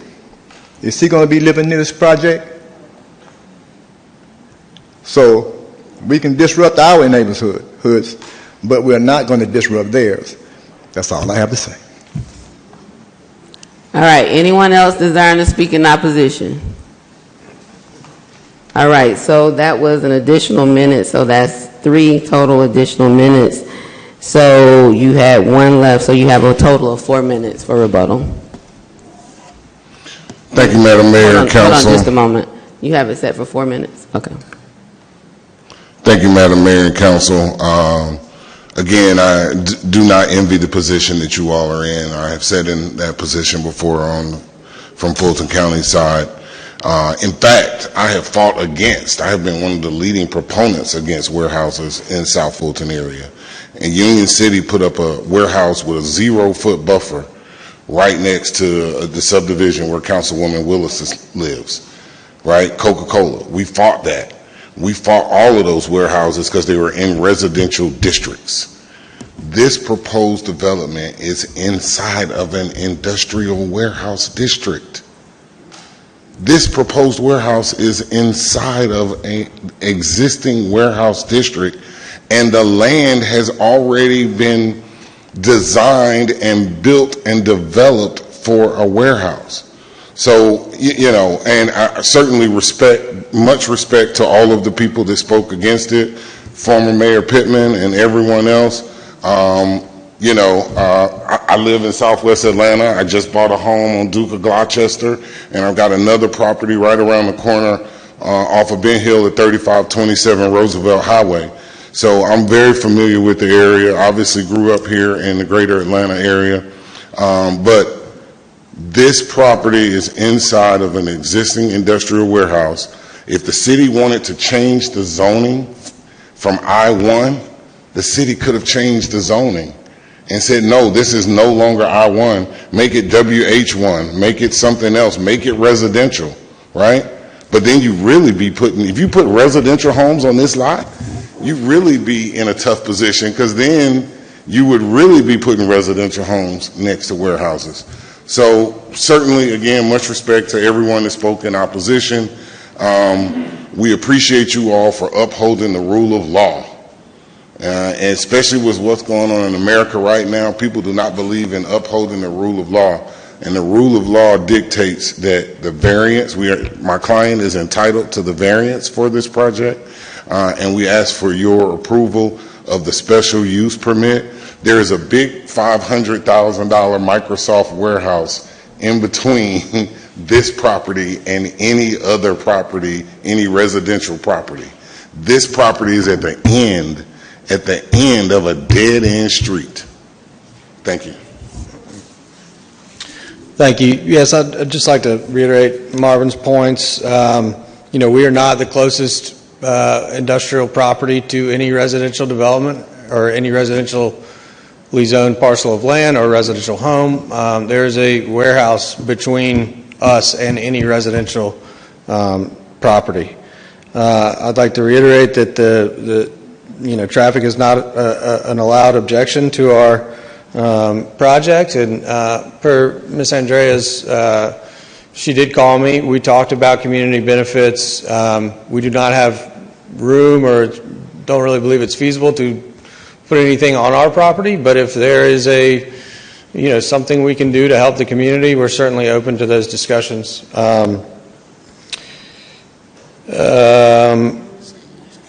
Whether there's something we can contribute to the new community center that was presented earlier this evening, happy to open those discussions. But again, the existing site conditions of this property and the surrounding industrial development just really restrict any other use from going here. To rip up the infrastructure that's already in place would cost $1 million just to be able to develop anything other than what we're proposing, because the site has already been developed for our development. Thank you.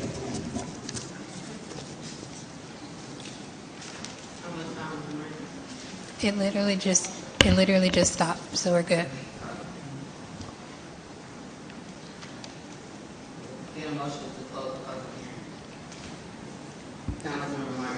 Motion to close the public hearing. Second. And properly seconded. Any discussion? All those in favor? All those opposed? Motion carries. Can I get a motion to open the floor for discussion and possible action? Councilmember Martin Rogers. So moved. Second. It's been moved and properly seconded. Any discussion?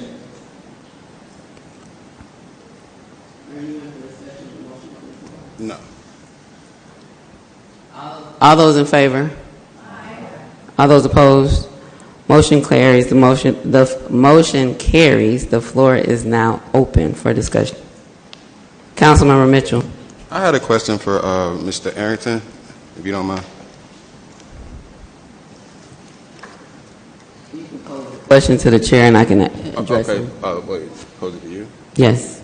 So it's just about the email you sent us. I just wanted you to expound on that a little bit. I mean, you sent us the email. So, hold on a minute, Madam City Attorney. The question is about an email that was sent to council. Is that a part of this record? It was about due process with this whole, having due process with this whole hearing. Madam Chair, I do not believe they made it a part of the record. It was something that was sent to myself and I believe to the city manager, but it was not made a part of their application. So at this point, is that something that we should be discussing, or is that outside of this discussion for this evening? So that's up to the council, right? Because that is something that, based on the contents of the letter, you do have the authority to go into executive session to discuss it. And if you wanted to invite Mr. Arrington into your executive session to discuss it, but that's up to the council to determine whether or not there's enough support for an executive session to discuss the letter based on its contents. It would qualify. So I wouldn't say you have to be about the letter. If you have anything you want to express about your experience with due process. So, I think now Madam City Attorney, I'm going to allow you prior to, so Mr. Arrington, you can't speak until I call on you. Mr. Councilmember Mitchell can ask his question. I'm likely going to ask the City Attorney to chime in to give this council advice. What we don't discuss is legal matters or potential litigation in public because that could adversely affect the city. So Councilmember Mitchell, you can ask your question. I'm going to turn it over to the City Attorney after he asks the question. If you can address it, Attorney Wiggins, before I call on or decide to call on Mr. Arrington. Councilmember Mitchell, what's your question? I went, as I stated earlier, I received the email that's saying that there may have been some violations. They might not, this application or applicant may not have had due process. And that raised concerns because it could potentially, if litigation comes out of this, or I'm not sure what may be the end result of that. So that's why I have my concerns about how a lot of this was done. Because we want to be fair to everybody, regardless of how you feel. We have to be fair, especially people trying to do business in the city. So this isn't about feelings. Maybe you should think about that. This is about process and ensuring that the city is protected. And so there is a time and a place for everything. And so I am going to turn it over to the City Attorney, which is very lack of feeling and emotions, but in a way to protect the city, to make sure before we go down any avenue in a public hearing about matters that she's just indicated that's not a part of the application, that we are advised so that we're not swimming upstream on the back end. So Attorney Wiggins.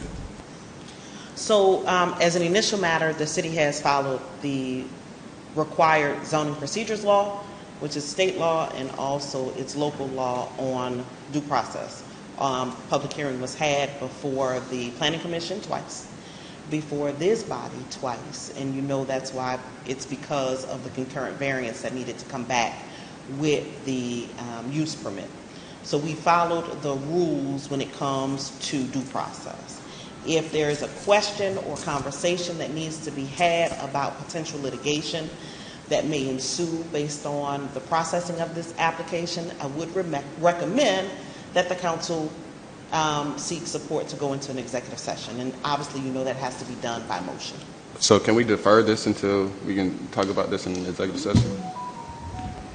So there's no motion on the floor right now. You have other colleagues that are in. If you put a motion on the floor and that's the motion and it passes, it can. But right now, we're in discussion on this item. What do you think? Defer? I saw some other lights, but they're not.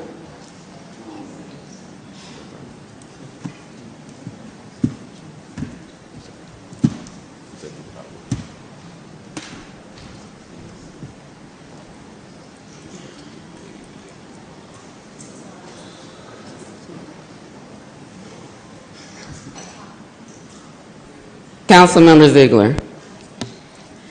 Thank you, Mr. Arrington. So question, would you be amenable to additional conditions?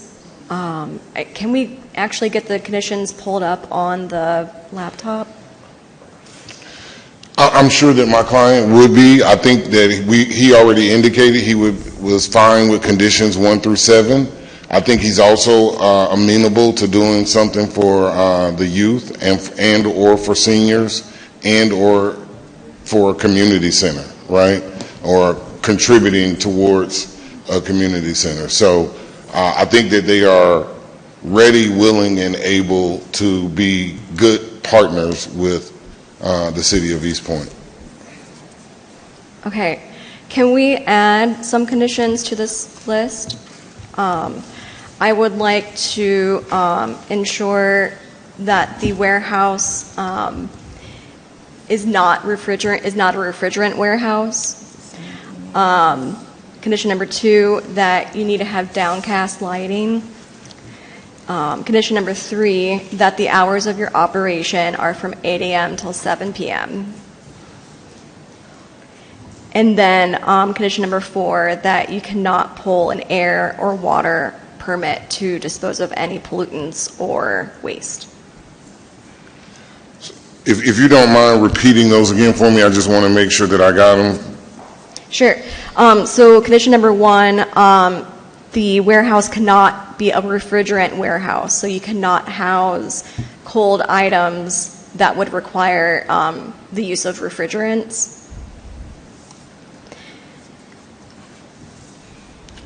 Am I allowed to respond? Okay.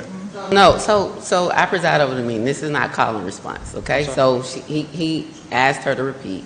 I'm letting her repeat, but we're not just going to have an open discussion. Yes, ma'am. So, Councilmember Ziegler, if you can finish repeating. Condition number 2, that you need to have downcast lighting on your property. Condition number 3, that your hours of operation are from 8 a.m. until 7 p.m. And condition number 4, that you cannot pull an air or water permit for the disposal of pollutants or waste. So I don't believe that the air or water permit pulling would be a problem because I don't think that would be for disposal of waste because I don't think that would be allowed under the HOA rules. But I'll let John speak. I don't think the downcast lighting would be a problem either. But I would let John speak to the no refrigerant and the hours of operation. If that's okay, Madam Mayor. I think she asked, are you done how with would your it? conditions? Yes, that's it. Because I think she asked, Madam Mayor, would the applicant be open to additional conditions? So you might want to top one first before he confirms, but you're representing the I'll let you decide. Thank you, Councilmember Ziegler. This is obviously, just live, but I think that I would be open to agreeing to all of those conditions with the exception of the 8 a.m. to 7 p.m. hours of operation. As you know, we will build this building and then go look for tenants, and we wouldn't be able to if somebody wanted to open at 7:30 instead of 8, it would be tough to have to turn that tenant away as a potential business in the city of East Point. Am I allowed to ask? You done?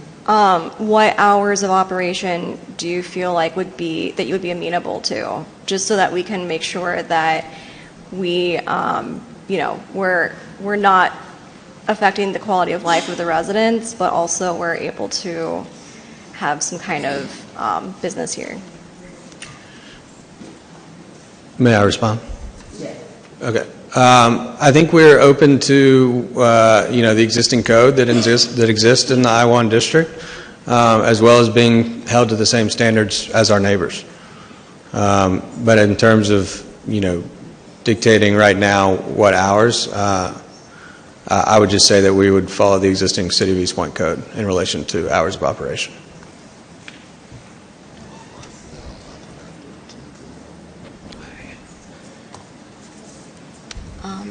That's all for now.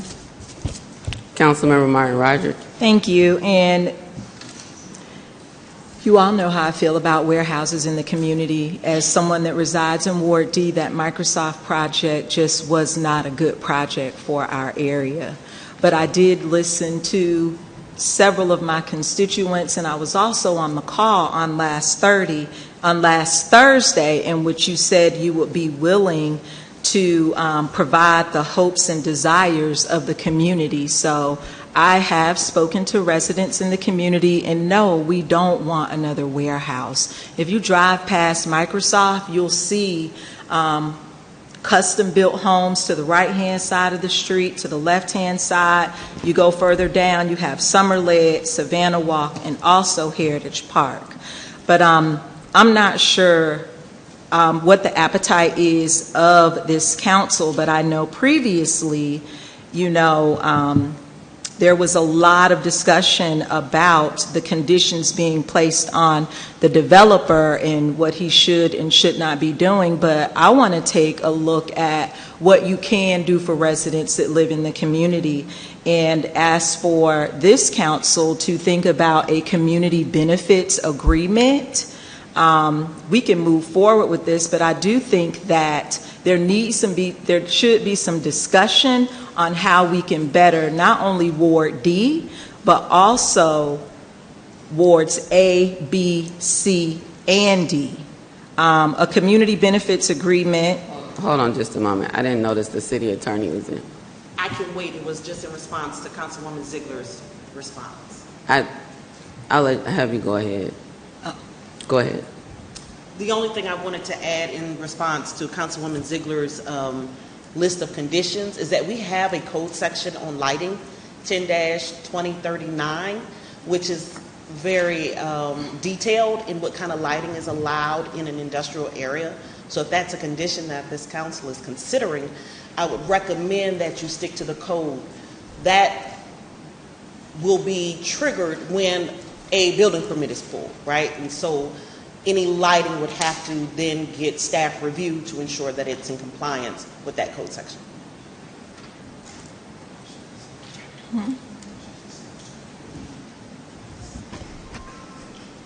Councilmember Martin Rogers.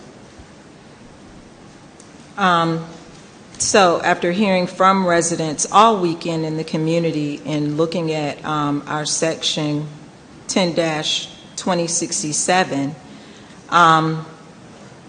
I think that there was some talk that you wouldn't be able to put a building on your site, but I guess this would be a part of a broader conversation.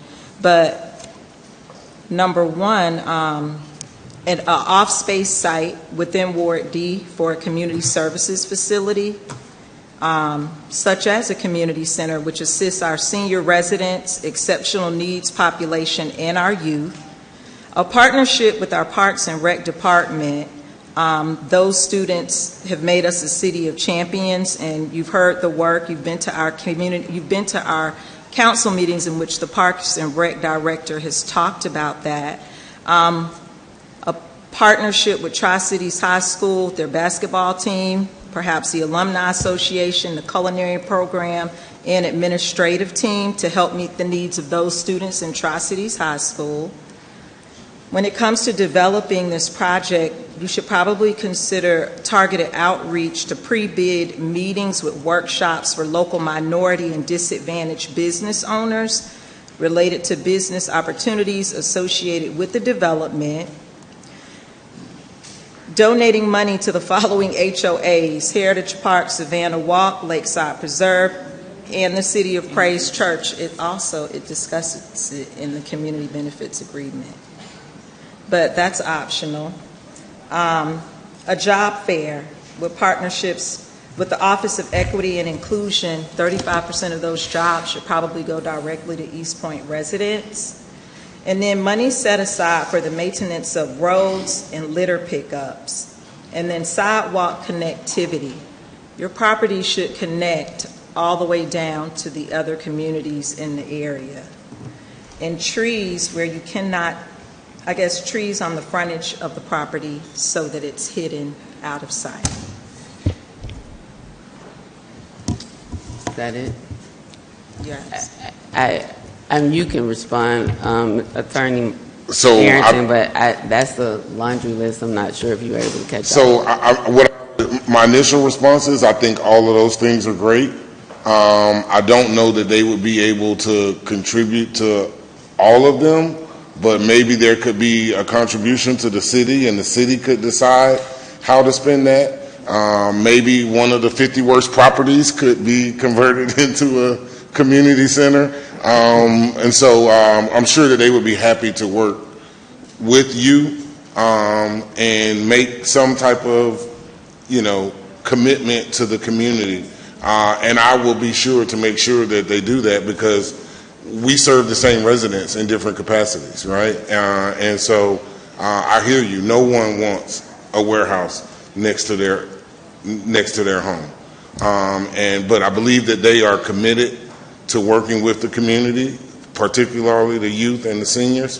And I'll let John say anything else. May I approach Mayor? Yes. Yeah, I think, it's hard to commit to something without, assigning a dollar value to it, but we can commit to a material donation to the city or to a project involved with the city. Although, I would have to get senior leadership approval on the amount of that donation. Thank you. That was just a list that I received from residents that I spoke to over the course since last Thursday. They just continue to add to this list of items, and I'm here on behalf of the residents. Some of them stated, you talked to people in the community this weekend, didn't you? There were conversations this weekend. I had one conversation today with Ms. Andrea. Yes, so I don't know what would be like the correct course of action with this, but May I City respond? Attorney Wiggins. Thank you. I would just caution the city bargaining its approval on any monetary contribution. I'm not.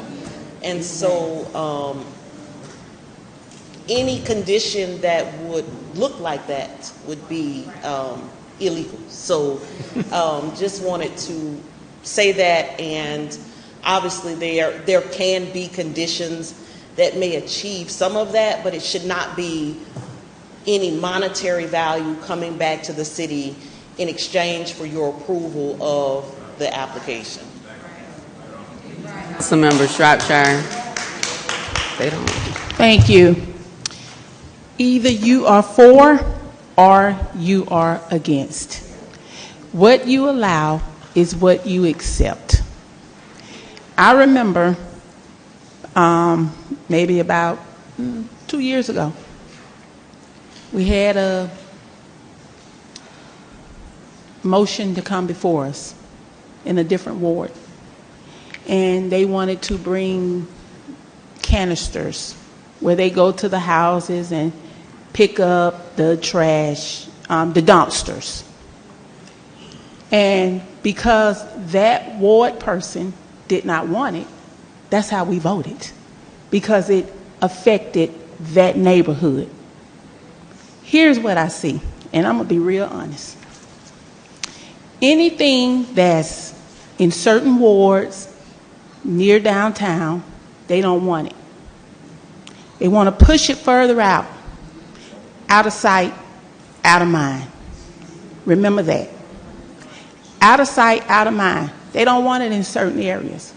But they're willing to negotiate y'all livelihoods. But when it comes to other areas, they're not willing to negotiate. They don't want it because it brings down their community. So they rather push it out because they can't see it. So here we are, and you all are here, and you don't want it, but are they listening? No. Because when it came before us, they sat up here and negotiated conditions.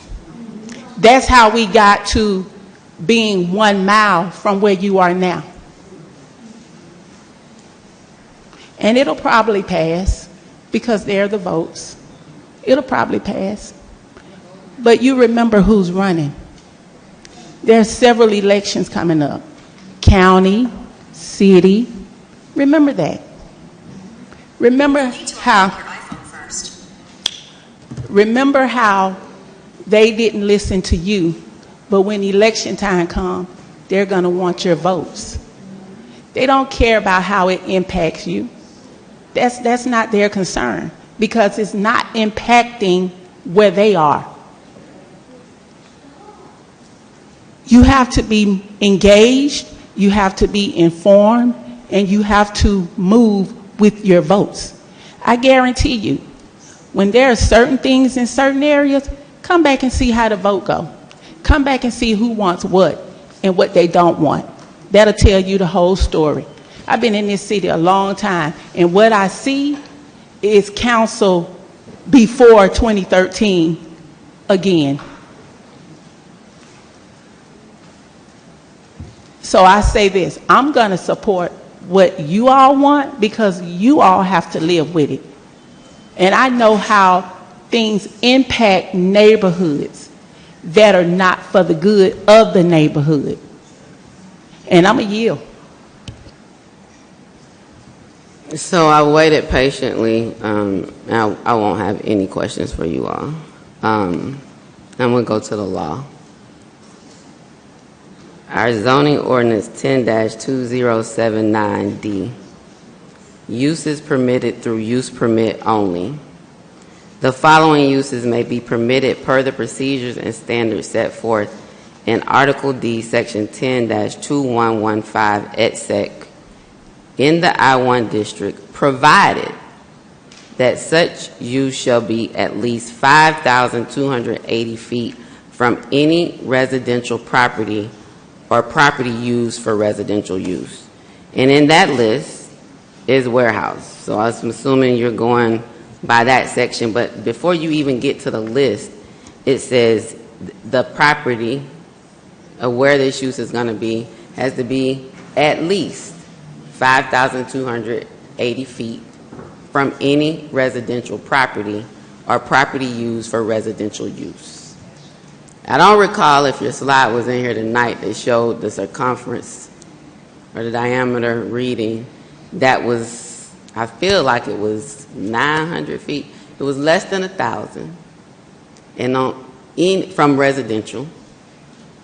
I don't think it was a warehouse in between it because the line was going in the opposite direction of Microsoft. It was going to the left, Microsoft's to your right.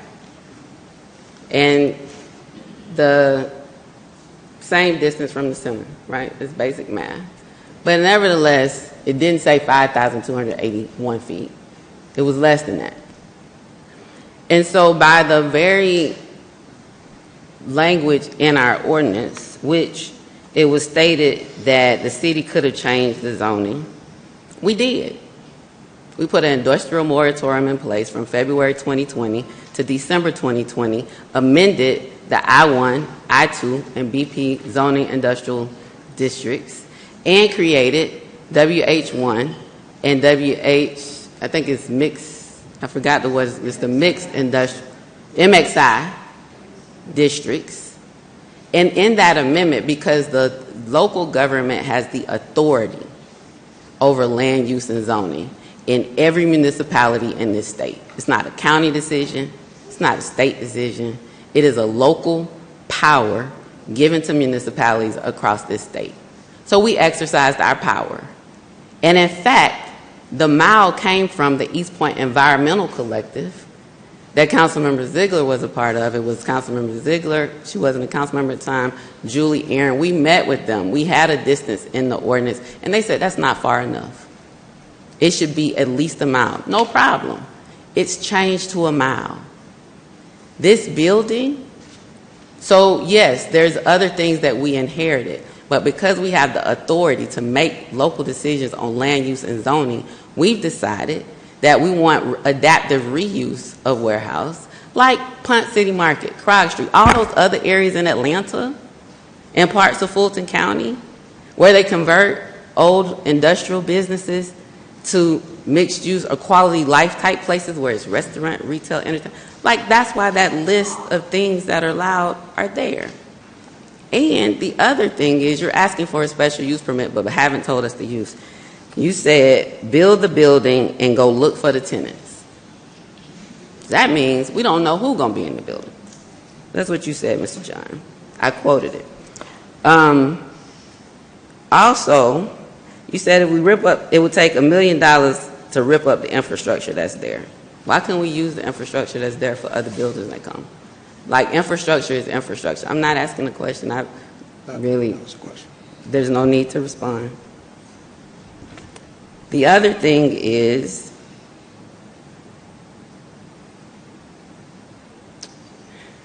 there is not a benefit that can be offered with a value that has a price that would be able to say, okay, we're going to negatively impact the quality of life of our residents. So for me, this isn't about benefits. This is about, I'm sticking with our ordinance, what the ordinance provides, and the fact that the developer is not entitled to a variance. They can request a variance. And this council has the authority to make a decision as to whether it will be granted or not. I think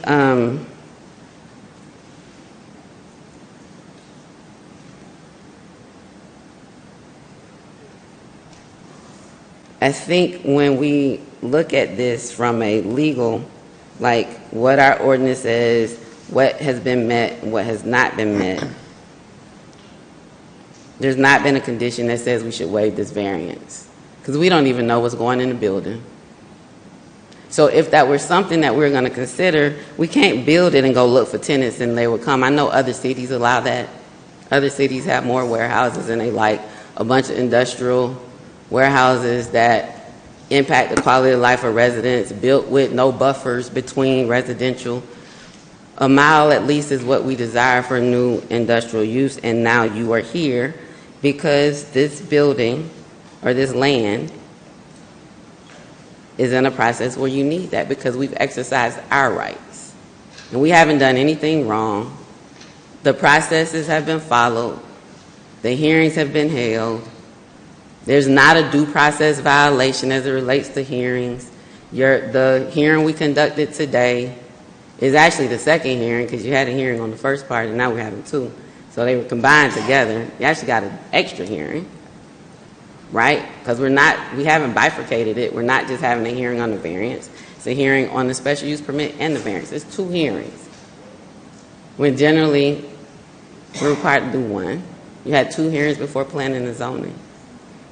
And so if we look at the plain language of our ordinances, which were put in place to protect our residents from the industrial uses that we had inherited, and to try to say as we move forward, we want to grow in a different way, now you're asking us to go back on what we said to the residents that we would do and what we put in our ordinance as it relates to the special use, which we don't know. It's just a warehouse. You said build it and you go look for tenants. And the variance, and based upon your slides, residential is less than 5,280 feet from this property, on any area of the property. So that's what this is tonight. It's about those two things. And the applicant, in my opinion, has not met those requirements. Now, we don't have 8 council members here tonight. No, we have 7. Oh, you're here. My bad. You slipped in. Look, I should have stayed at home. We do have 8 council members tonight. Welcome, Councilmember Butler. I didn't see you slip in. Thank you. So I was just about to say we don't have 8, so I won't be able to vote if there's a tie, but I will, because now we have 8. So I will yield at this time. I'm sure Councilmember Butler. Thank you, Madam Mayor. It would have been much easier just to stay at home. This is a very contentious fight. I do apologize for being late. I had car trouble, and I did everything I could to be here for the people. First of all, I'm a Cancer, right? Born July 8th. So we feel everything. You know what I mean? Very touchy-feely about this situation. And I told 2 people, Ms. Carter, and where's Dory? Is she here? I was going to vote no against this warehouse because I know how you feel.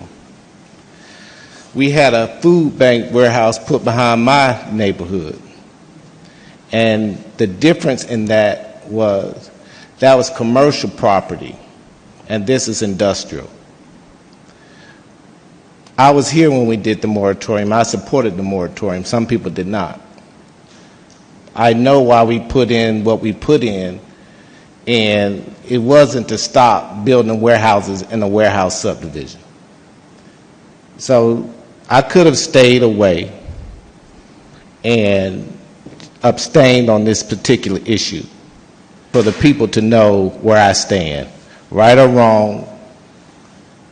And I have to apologize to you, the people of Ward D, of Heritage Park, of Savannah Walk, Lakeside Preserve, because people keep coming to you guys and they're gaslighting you. And they're not telling you the entire fact. And that's unfortunate. And it's not fair to you. When we act on this dais in this particular situation, we're supposed to be ministerial without bias. We're supposed to look at this based on the facts and the legitimacy of what's been asked of us. You're not getting that. It's not my job to put my personal feelings in this place. It's my job to abide by the law. And we have a president right now that wants to do whatever he wants to do despite the law. And we got some people that keep gaslighting you and breaking the law. And I'm telling you, without going into details, we got too many lawsuits right now, millions and millions of dollars, and we don't need another one because of our feelings. Now, you, the residents, you get to feel what you want to feel because it's your right, and we're supposed to represent you. But would you rather for us to say no to this project or get sued for millions of dollars because we didn't do what the law told us to do? That's the question that I have to ask myself, because I know how it feels. It happened to me. It happened to me.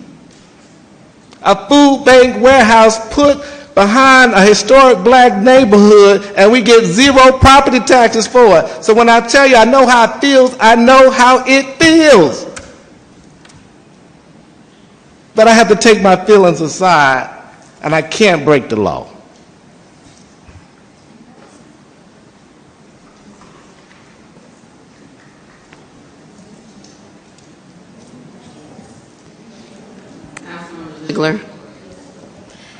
Thank you.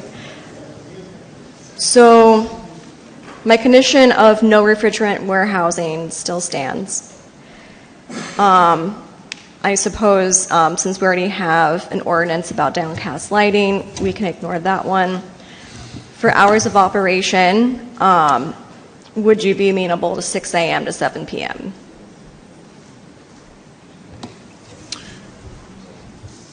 May I respond? Okay. I just can't commit to that right now. I need to go back and talk to my higher ups and investors in this project. It's just not something I can commit to. While the use of the property, the tenant of the property is not known, the land use, which is what we are applying for through the special use permit, is known, and that is warehouse. I would again just ask that we be held to the same standards as our neighbors on our same street. If they're open at 24 hours, I don't think that us not being open at the same time they're open would affect the traffic on that street or the fact that there is traffic on that street at those hours. But I can't commit right now to a restriction on hours of operation. Okay. And this is my line of thinking. So at the federal level, there is a movement to reindustrialize the United States, which personally terrifies me. But what I do know is that when we have an applicant in front of us, we have control. And we can put conditions that further protect people. And when we were a part of the industrial moratorium and we created these additional rules that are new about distance requirements and things like that, it still needs to be retweaked. I still want to go back and fix some things that I believe need to be added.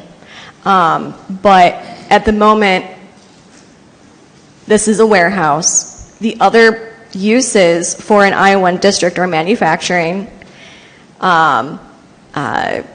printing, like all different kinds of things that another applicant could easily come in front of us, and we would be in the same conversation of conditions and things like that. So right now, this is a warehouse, and the additional conditions that I believe that would be appropriate in order to further protect the community would be absolutely no refrigerant warehousing. So that's where I stand on this project. So that's and I yield. Is there a building on this property? My understanding is vacant land. That's correct. It's vacant land today. So there's no warehouse on this property right now? Correct. There's just the improvements that I listed, including the utilities and retention pond and retaining wall, and the site is graded, but correct, there's no structure on the site. Councilmember Shropshire. Thank you. And again, there's no building. You don't know what exactly it's going to be. But here again, we're putting conditions on things that's not yet done. And I'm going to ask this question. Where were these same conditions 2 years ago when they wanted to have just dumpsters where they go to the house and pick up the debris, dump it out, and they was just storing those dumpsters there? I'm going to keep saying it. When it comes to certain areas, there are things that they don't want, and they fight hard for it. But when it comes to things that's out of sight and out of mind, they push it off because they can't see it. It's not visible. These people are here saying that they don't want it. And to speak to Councilmember Butler, I remember when the Chevron, or maybe it was Texaco, came to Delow. 2 convenience stores on one corner. Now we have 4. And I remember my neighbor saying, we wanted the city to fight for us because we didn't want it. And we didn't want the alcohol. And there was no alcohol out of neither convenience store because we wanted the city to fight for us. And that's just like them. They want us to fight for them and to do what's right. And if they're telling us they don't want it because it impacts their quality of life and they're surrounded by warehouses, then we should listen. We should not be up here putting negotiations on conditions when they wouldn't put conditions in their area. Come back to the council meeting when we have other planning and zoning meetings and it's in certain areas, and see are they going to put those same conditions on it.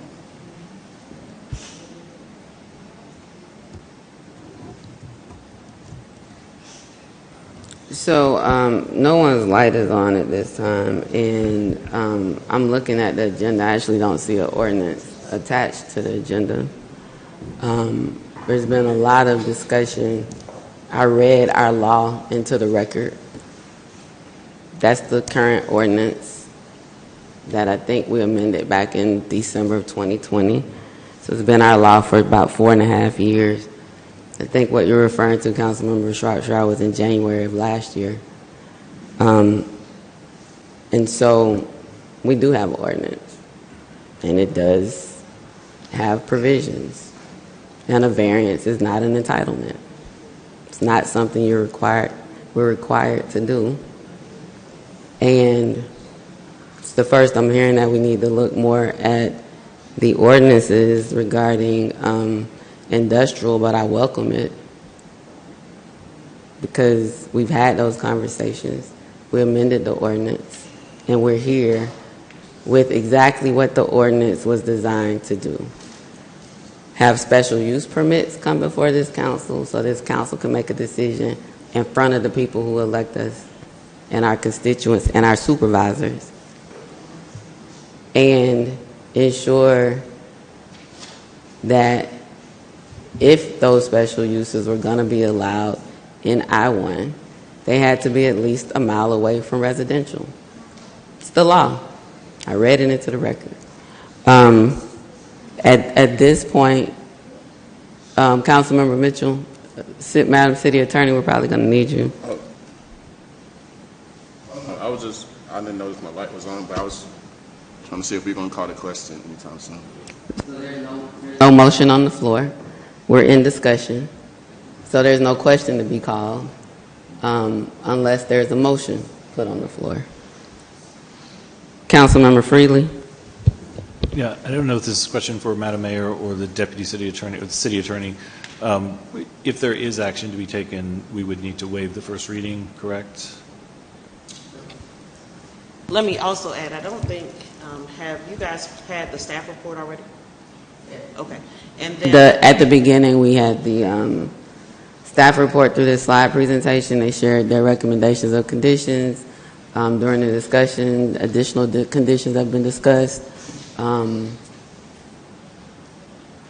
think this is, the next page, the next slide just actually provides more information on number 8, I think. I don't think it adds additional conditions, but these were the staff recommended denial, and these are the conditions in the event that they recommend the council moves forward. the only thing I would add then for the mayor and council is that the criteria then that's in the staff report, that in your deliberations and voting that, and I think this has been said by multiple of you who have already spoken, is that you apply the criteria in your ordinance to the application.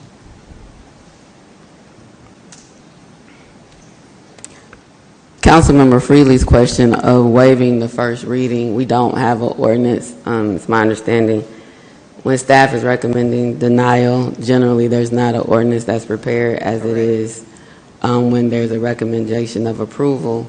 Councilmember Freely's question was, do we need to waive the first reading? We don't have an ordinance before us to waive the first reading. If I'm not mistaken, I think we're required to have the ordinance before it's in writing per, I don't know if it's in the council rules section or somewhere where it talks about ordinances. So you are correct, Madam Mayor. Staff tends not to prepare an ordinance when their recommendation is denial. And so in the case of this, if there is a motion to approve, then you would not be able to waive the first read, and it would need to come back for a second read. Staff then could prepare the ordinance based on whatever the motion is tonight, provided it includes conditions here on the screen or ones we've heard from the dais. So when it comes back, would that be the first reading or second reading? Because that would be the first time we'd have the ordinance if you draft after whatever decision is made tonight. I believe the rules provide that you need to have the ordinance for approval, and technically approval wouldn't be until the second read. I can look that council rule up to be sure.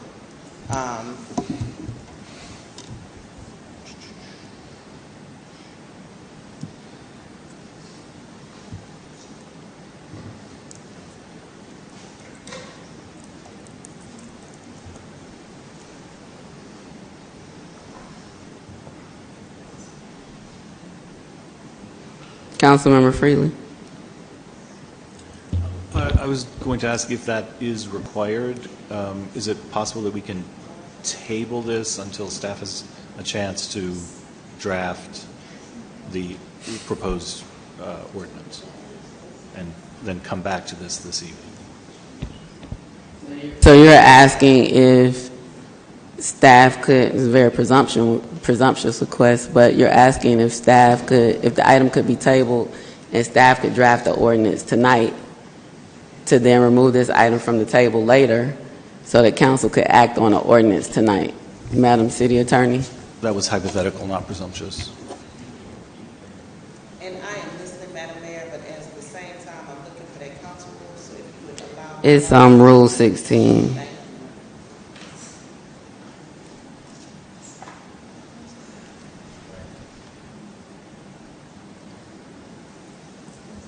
Madam Mayor, may I make a statement?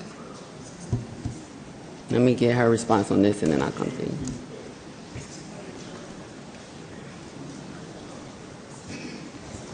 Unless you wanted to talk about. It was not about that. It was.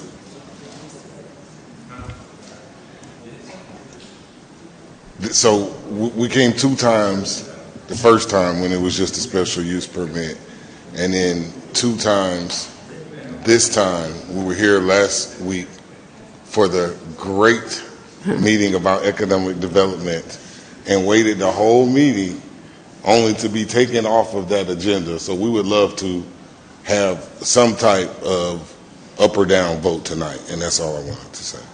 Of course. Madam Mayor, I've been able to read that rule, and as I assumed, it says every proposed ordinance shall be introduced in writing and in the form required for final adoption. And so I read that to say that you need the ordinance in writing for your final adoption, which would happen at the second read.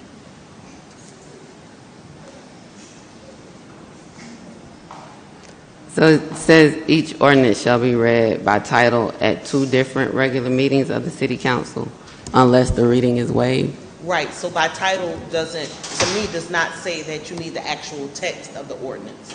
So the title would be motion to, in this case, it would be approved because you wouldn't have an ordinance for denial, followed by the special use permit and concurrent variance in the case numbers in the I-1 district for the property located at the address. So if council does not desire, in an abundance of caution, I would ask that you read what the motion should say. Certainly. So that that part can be addressed appropriately, and then we'll see what happens after that. So if the council's desire is to approve, then the recommended language would be a motion to approve use permit and concurrent variance in I-1 district to develop 2 warehouses and distribution building in case number P 2025V-001-03, I think that's the right case number, and case number P 2024U-001-10 for the property located at 0 Welcome Mall Road with all applicable conditions. And then you would need to list what those conditions are, obviously, because we've heard many. So there are 8 conditions on the screen. I think you wrote down 4 conditions. I think I heard more conditions. So you're saying that it would be that language you just said, plus stating all of the conditions. Correct. Now, for the case, for brevity, if it's just the conditions that staff has lifted, you can say, "and those conditions as stated by staff," right? But if there are additional ones, those need to be read because they're not a part of this staff report. Nobody's light is on right now, so that's why I keep asking questions. I'm not sure.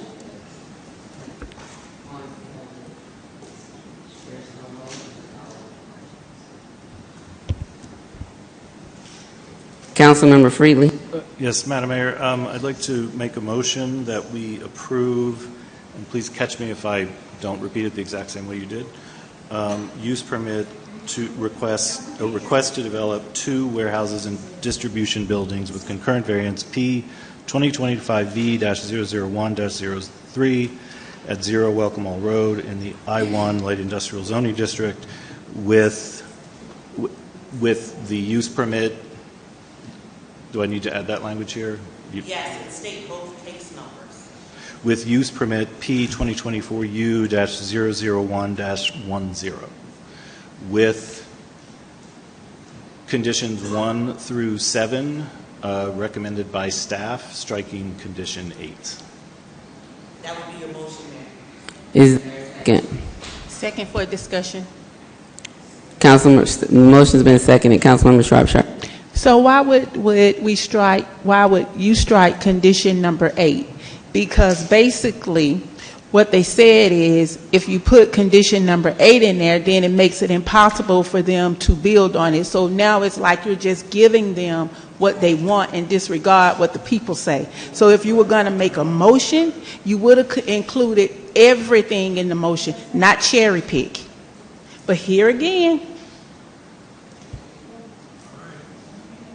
Is that a question for me? So no, we won't go back and forth. Councilmember Freely, if you want to, you just turned on your light. If you want to respond, I don't see anyone else in. If there are no other discussion, I'll call for the question. Councilmember Ziegler and then Councilmember Freely, did you? Councilmember Ziegler and Councilmember Atkins. Thank you. Friendly amendment to that the development cannot have a refrigerant warehouse. There's a request for a friendly amendment to add a condition that the development cannot have a refrigerant warehouse. Councilmember Freely, do you accept the friendly amendment? Yes. Councilmember Shropshire, does your second still stand? No.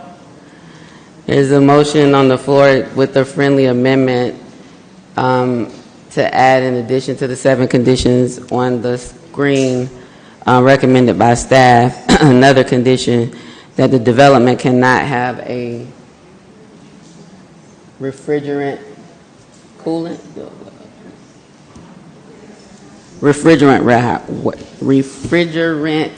warehouse. There's only a motion. There's not a second to that motion with the friendly amendment. Is there a second? If we can get a second, I can get to a discussion. But if not, we'll. Second. So it's been moved and seconded. Councilmember Cummins. Did you all agree to the not having a refrigerant? Was that? Yes, ma'am. Okay. All right. Second stands. Councilmember, you were in before. Councilmember Atkins. Yeah, that's fine. In addition, if the maker of the motion and the second would accept also no storage of lithium in any form, that would be a condition that I would also like to add to this.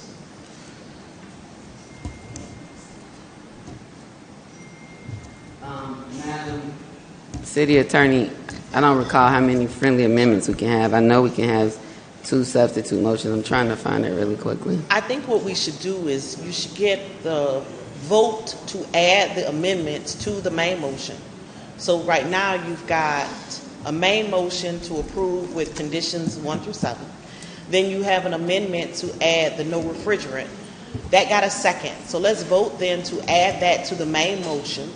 And then if there's another amendment, get that added. And then you would vote on the main motion with the 2 amendments. Oh, because that's not. But if there's a vote on the amended motion, then that motion will be done if there are no additional amendments. But the motion technically hasn't been amended. It was moved and seconded. I think for purposes of keeping up of what's going to pass, right? Get Okay, I the see what you're amendments added by vote, one at a time. Okay. So the first, so you understand the recommendation. So I'm going to call for the question on the First Amendment of adding no refrigerant warehouse. All those in favor? Aye. All those opposed? Roll call. Councilmember Shropshire. Councilmember Freely. Councilmember Atkins. Councilmember Ziegler.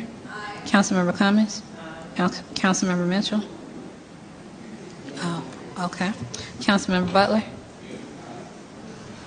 I'm sorry. What? Okay. And Councilmember Martin Rogers. The motion passed. All right, so now the motion is all that was said, the 1 through 7, plus the condition of no refrigerant. What I said before, refrigerant warehouse. Okay. Council member, we're in discussion, but I'm going back to Council member Atkins. Go ahead. Madam Mayor, I'd like to also add condition for no storage of lithium in any form. So, hold on, because we. Right, but I have to go back to the original motion maker to see if they accept the friendly amendment. Not yet. No, you can get discussion on the no lithium, and then you'll call for the question to add no lithium as a 9th condition to the matter. Regardless of a friendly amendment. Okay. Discussion on the, did you get the first and second? Okay. I got Atkins and Butler. Discussion on the no lithium amendment. Councilmember Martin Rogers. I mean, you all are adding all of these conditions, but number 8, adhere to section 10-2067, warehouse industrial district. You're neglecting the procedures, the developmental standards, and the community benefits agreement, the community benefits through development agreement in the contract. But you're putting, you're piecemealing a quality of life without procedures, developmental standards, or even a community benefits through a developmental agreement contract. So I'm going to go and add in the same motion, and I want to add in number 8. So you have a motion and a second on the floor on the lithium, and then we can go to Councilwoman Dr. Monroe's motion to add 8. Okay. So, but I need to call for the question on the lithium. Yes. All those in favor? Aye. All those opposed? Roll call. Councilmember Shropshire. Councilmember Freely. Councilmember Atkins. Aye. Councilmember Ziegler. Councilmember Cummings. Councilmember Butler. Councilmember Martin Rogers. The motion passed. All right, Councilmember Martin Rogers, you want to propose an amendment.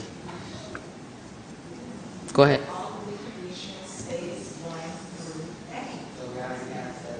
Asking for the amendment to add. So there is a motion to add condition number 8 as an amendment to the motion, original motion. Is there a second?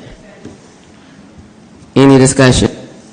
Madam Mayor, I just want to bring to your attention, council, if there is a particular section of 10-2067, because that is not the district that this property is in. It's in the I-1, and 10-2067 is the warehouse industrial district. So that would be adding. So go to the next slide. Is there more? That's the additional information they said for 8. So that's what we need to say, right? That's what her motion is, that those sections of 10-67 would be added to the conditions for something in a different zoning district. Got it. It needs to be specific that that's what you want out of that section. All right. For my said motion to include the following, correct? And here's the section 10-2067, I, warehouse industrial district. Part C, procedures. B, site development standards. E, transparency requirements. F, environment justice clause. And H, community benefits agreement. Does the second still stand, Councilwoman Shropshire? All those in favor? Aye. All those opposed? Roll call. Councilmember Shropshire? Yes. Councilmember Freely? Councilmember Atkins? No. Councilmember Ziegler? Councilmember Cummins? Councilmember Butler? Councilmember Martin Rogers? Yes. The motion failed. So the original motion, as was previously read and stated, has been amended with no refrigerant warehouse and no lithium storage. Any other amendments that council would like considered as a part of the main motion? All right, so seeing no additional amendments. Then you can call for the question on the main motion, which is to approve with conditions 1 through 7 and 2 additional amendments that were adopted. So I'm going to call for the question to approve the fully stated motion as originally stated with conditions 1 through 7 with the additional conditions of no refrigerant warehouse. I don't know why I can't say that. And no lithium storage. Any discussion on the full motion? All those in favor? Aye. All those opposed?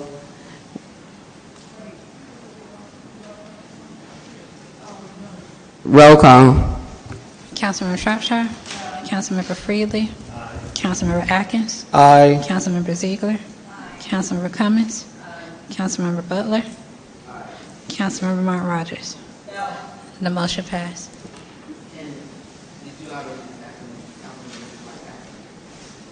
Yes, on all 3 votes. All right. Next up, we have a public hearing on the rezoning request for property located at 2257 Dow Drive from R1 Single Family Dwelling District to R3 Multifamily District. Can we get a motion to open the public hearing? Second. It's been moved and properly seconded. Any discussion? All those in favor? Come on, y'all. All those in favor? All those opposed? Motion carries. The public hearing is now open. Mr. Jones, I'm going to turn it over to you for staff to provide a presentation. Thank you, Mayor. I'll have Director Smith walk us through this item. Thank you, Mr. City Manager. In reference to this item on the agenda, property located at 2257 Dow Drive, case number P2025RZ-001-02. The applicant is Copper Teray. The current zoning on the property is R1 Single Family Dwelling Unit. The applicant is requesting a rezoning from R1 Single Family Dwelling District to R3 Multifamily Residential District. As stated, the property is zoned single-family residential, which is our R1 zoning district. Displayed on the zoning map, you see the highlighted property in light blue. The future land use map designation is redevelopment, is traditional neighborhood, and it's highlighted in yellow with the blue outline. The future development pattern for traditional neighborhood character area includes zonings of R1, RL, R1A, RT, R2, and R3.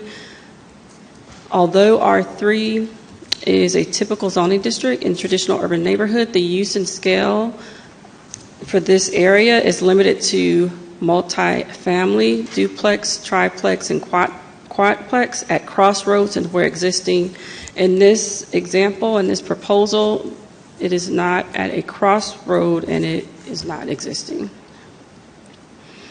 This is a highlight from our data system showing that we had community concerns. There were code enforcement issues in reference to this property. We received phone calls in reference to an illegal boarding house. We also received citizen concerns that this would create a precedent of spot zoning in the community, and it would be undesirable to change this property to R3 in the middle of a single-family nature community. Staff and Planning Commission recommended denial of this property based on it's in compliance with the comprehensive plan. Planning Commission also recommended denial as well for the same reasons, not compliant with the comprehensive plan and the character of the neighborhood. That's the end of our report.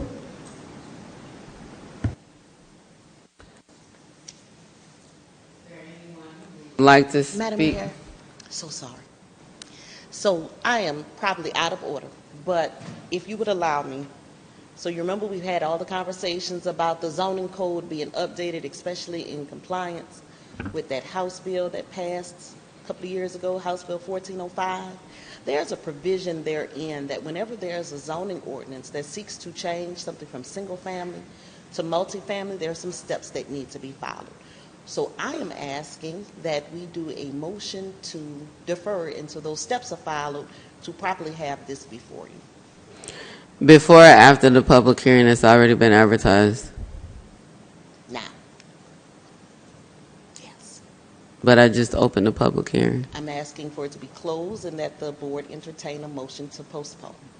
City Attorney is requesting that there be a motion to close the public hearing. So moved. There's a second. Second. It's been moved and Discussion. properly seconded. Discussion, Councilmember Shropshire. If I can ask the attorney, what procedures? Madam Councilmember Shropshire, so H1 of 3666-4 provides that whenever there is a proposed zoning decision relating to the amendment of a zoning ordinance to revise one or more zoning classifications or definitions relating to single-family residential uses as to authorize multifamily use or to grant permission to property owners to deviate from the existing zoning requirements of a single-family residential, then the zoning decision needs to be adopted at 2 regular meetings, so you couldn't waive the first hearing. And those 2 meetings should not be less than 21 days apart. Prior to the first meeting provided for in subparagraph A, which is what I just read, at least 2 public hearings shall be held on the proposed action. Those public hearings shall be held at least 3 months and not more than 9 months prior to the date of final action of the zoning decision. And then it talks about the hours of when those public hearings shall be required. The reason why I've asked for a motion to postpone because of this next section about posting for that hearing. It shall be done every 500 feet, needs to be published in the newspaper, which I'm sure this is done. I'm just not sure that the every 500 feet would have been implemented. And then it says that both the posted notice and the published notice shall include a prominent statement, which I also do not think was done. And, at no fault of anyone, I just remembered that this ordinance existed. that the proposed zoning decision relates to or will authorize multifamily in what was previously a single-family residential zoning district. So my question is, because we have people that came out that's been here and it is 9:50, and now we can't have a public hearing. I would recommend you do not, or you can have it and then just do it again once that code section has been filed. I would rather do it now and then again, because you have people here that have been here for quite some time. And usually my recommendation was, if a public hearing is advertised, that you have it to allow the people to speak, because they cannot come back. Exactly. But I would say that this public hearing wouldn't qualify for what I just read. We'll just have to do it again. Okay. So is there a substitute motion, Councilmember Shropshire, to not close the public hearing? So move. Second. Been moved and properly seconded that we not close the public hearing. All those in favor? Aye. Aye. All those opposed? Motion carries. So we just had the presentation by staff. At this time, anyone who would like to speak in favor of the rezoning of the property located at 2257 Dow Drive from R1 single family to R3 multifamily, come forward at this time. Press that button on the mic. There you go. Okay. Hi. My name is Copper Teray. I'm the applicant. So yeah, she kind of summed it up as to what it is that I'm trying to do. However, the complaints that they continuously speak of, they were from the previous owner. This property was purchased in December of 2024. So whatever happened prior to that has nothing to do with my client. I can say that the property was permitted and the work was done to turn it into a triplex back in 2022. The previous owner operated an Airbnb from the property. Right now, it's long-term renters that are there now. I know there was some talk about their property values being lowered. It's actually the best kept house between Headland and Campbellton Road. So as far as, anything done with the property values, that property helps the property values actually. The driveway could actually house about 10 cars, but on a regular, it's about 3. The house does, I don't know if you have the pictures there, but the house, it conforms to the aesthetic of the neighborhood. Just riding past or just pulling up to the house, you would never know that it was a multifamily. The door to, so let me say this, there are 6 bedrooms and 6 baths. Okay, the top part of the house, when you enter in, you can go upstairs or downstairs. When you go upstairs, there's 3 bedrooms, 3 full baths in each bedroom. The master bedroom even has a kitchenette in it. Okay, the downstairs, the garage was turned into a 1 bedroom, 1 bath, and then the basement was turned into a 2 bedroom, 2 baths. So essentially, there are 3 standalone units. Like I said, they're operating as a multifamily as of right now. And there hasn't been any disturbances or any problems. And we're quite, I don't know the exact yardage, but it's about 300 steps before, and that's on the sidewalk, before I can even get to the house that's to the left of me. I mean, I don't have large strides, but I did count it. So yeah, that's kind of the gist of it, but I did want to note that whatever complaints that they're speaking of, it didn't happen with the current owner. All right, thank you. Anyone else who'd like to speak in favor of this rezoning? Anyone who'd like to speak in favor of rezoning property located at 2257 Dow Drive from R1 single family to R3 multifamily? Anyone desiring to speak in opposition of the request to rezone the property from 2257 Dow Drive at 2257 Dow Drive from R1 to R3, please come forward at this time. Madam Mayor, council members, I do not stay directly on the street where that house is, but I stay right around the corner from it. I have a multi-family home right next to my house right now, and it is a mess. They had a rotten tree in the front yard. The tree fell down. They cut the tree up and threw it in the backyard. They have a giant oak tree in the backyard now that fell across the property. We had a storm just the other day. Another tree has fallen. Nobody has addressed this. At any particular day, I might have 4 or 5 vehicles parked out on the street. I woke up one morning, went outside. I had a vehicle halfway my driveway. Now, I got to go back over and tell somebody, please move your car so I won't bag into it. They don't paint the place. They haven't fixed the bush that the tree fell in. It's in the front yard. So, yes, I do oppose any type of multifamily living in that neighborhood. I don't understand why they're trying to turn our neighborhood into an apartment complex all of a sudden. I've been there now for, I know, 40 years, and it's always been single family. Now, all of a sudden, we got to have multifamily standing houses. If you want multifamily situations, build some apartments somewhere and stop trying to turn my community into an apartment complex. That's all I have to say. Anyone else desiring to speak in opposition, come forward at this time.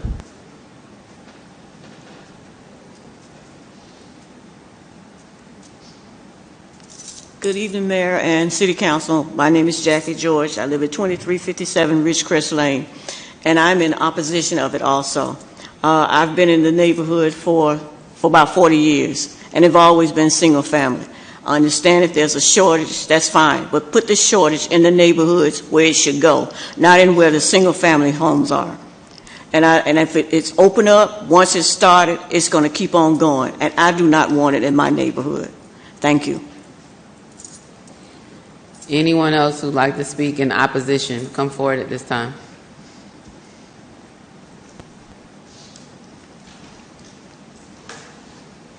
Hello everybody.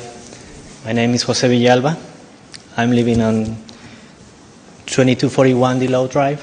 My house is next to this property, so I know the problem. And I saw a lot of people coming in and coming out from the property, noisy cars from that property. The last time that I was here, I told you about the benefit for the community. When we received this paper at home, my wife and me talk about this situation, and we asked each other what was the benefit for this change. Until today, I cannot find any benefit for the community. One day, maybe I'm going to ask you if I can change my property from single family to multifamily. And the neighbor in front of me is going to ask the same thing, to make from single family to multifamily. And this city is going to be the multi-mass.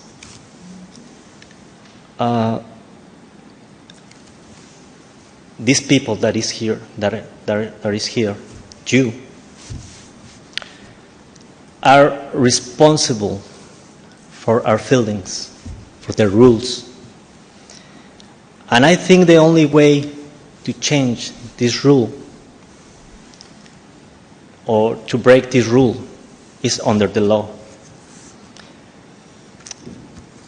When I came, I was thinking to say something, and I said, I already know what I'm going to say. I am going to say that I'm glad because I've not brought my lawyer with me to talk about me or to talk about this problem. And my thought was, I'm happy because I don't need it. I don't need it. I don't need him or I don't need her. Because we have to. Because you represent us. And in this way, you are making the best job for us. You are listening to the voice of the people. And this is the beautiful place where you are giving us the opportunity to hear our voice, to hear our feelings. And I'm happy for that. And I'm happy for that opportunity. And just, I want to transmit to you that the only thing that I want for this community is to develop our kids, our community, to make it better, not to destroy it. Having love in our community, union, integrity. And I think the money or the love for the money is not the way to have those principles for kids. The only way to find those principles is to have a better education, to put our goals on better schools, better education, trying to make it better for them, because we really need it. Every time that I have to use the train, I'm working on Piedmont Road. I have to use sometimes the train, and I can see the misery in this Atlanta. In this I'm Mexican, but I can say this our Atlanta, our city. And when I think about it, I always think, what happened? They did not receive love.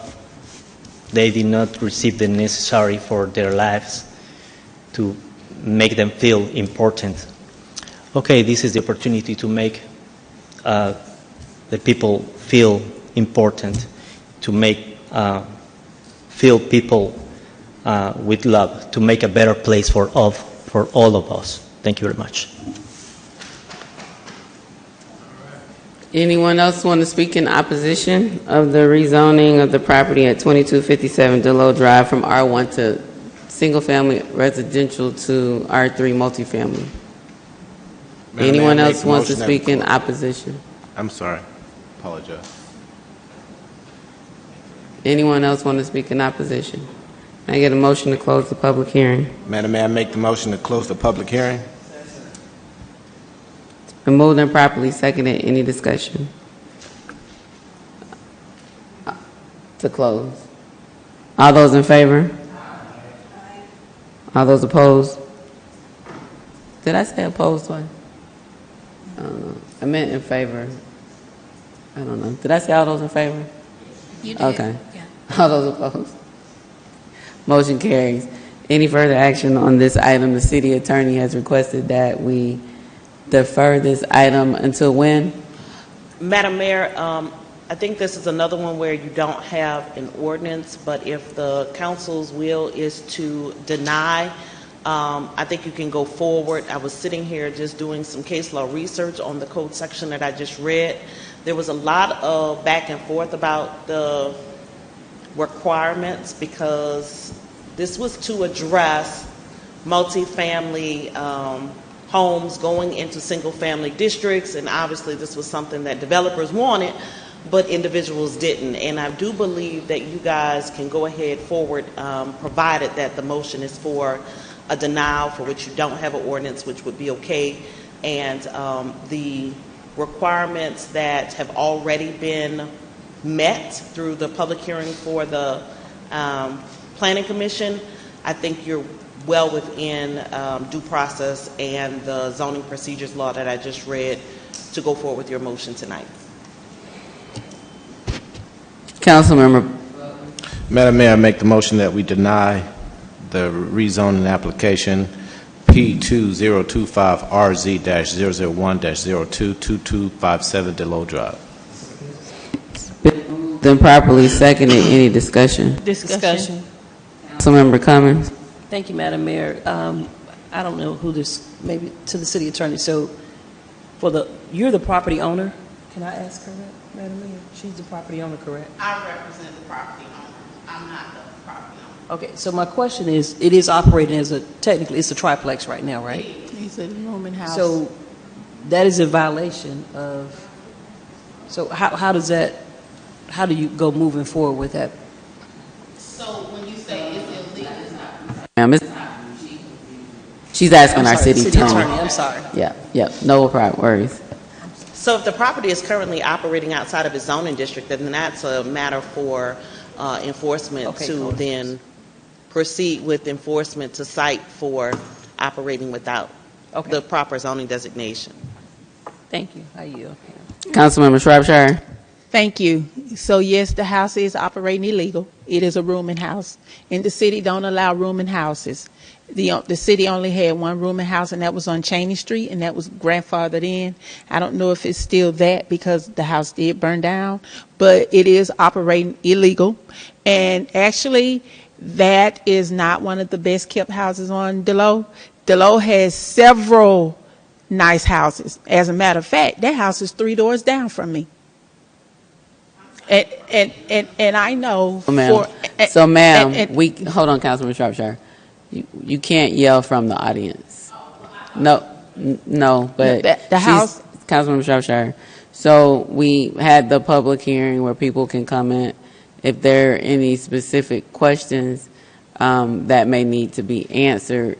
Yes, but right now she's just making comments. So, and I remember when the house got renovated. Actually, I remember when the house got built because the people who owned 2767 built 2757. So they own both houses.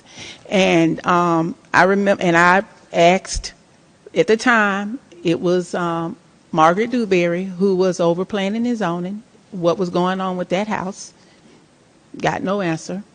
So I continued to pay attention to it, and I noticed that multiple cars was there, different times of the day, in and out, and yes, there were problems. Matter of fact, you had a tenant there who passed, and that was living in the basement, and no one knew that she had passed for a couple of days until they went down to check on her.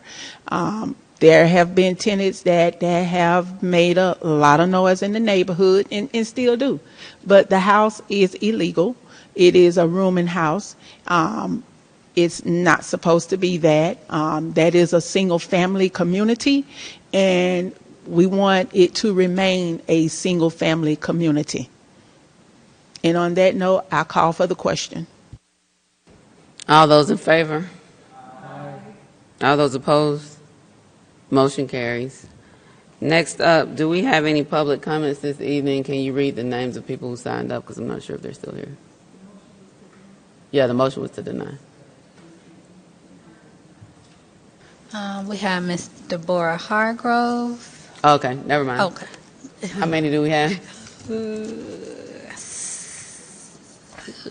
7. Okay. Public comments, Chapter 2 dash... I wrote all on my agenda. Chapter 2, Section 2-2002BB, Rule 28. The public may speak during the public comment section of the agenda. Speakers must complete a comment form prior to the start of the meeting. Subject may include any subject of choice. There will be a 3-minute time limit for each speaker. Speakers that have signed up to speak may give all or part of their time, up to 3 minutes, to another speaker for a total of 6 minutes of speaking time. Speakers may address the council only once during this time of the agenda. Speakers must identify themselves and their address prior to speaking. Questions from the speakers may not be addressed during the public speaking section of the agenda. East Point residents will have priority over other speakers. There will be a total of not more than 60 minutes for the public speaking section of the agenda. Speakers may only address the presiding officer. Speakers shall observe all rules of decorum. No debate. Disrespect or obscenity shall be tolerated. The presiding officer shall rule any such individual out of order that fails to comply with the foregoing. Madam City Clerk, you may call the first speaker. Okay, up first we have Ms. Deborah Hargrove, and she had time given to her from Mr. Norm Urquhart, so she'll have 6 minutes.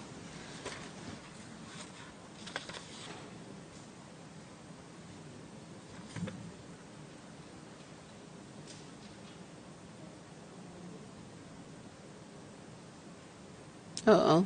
It should be right on the top. Is it?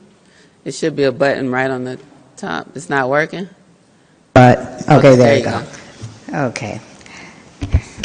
Good evening, Madam Mayor, council members, City Manager Jones, welcome to East Point, and greetings to all the residents zooming in this evening, as well as those who joined me this evening.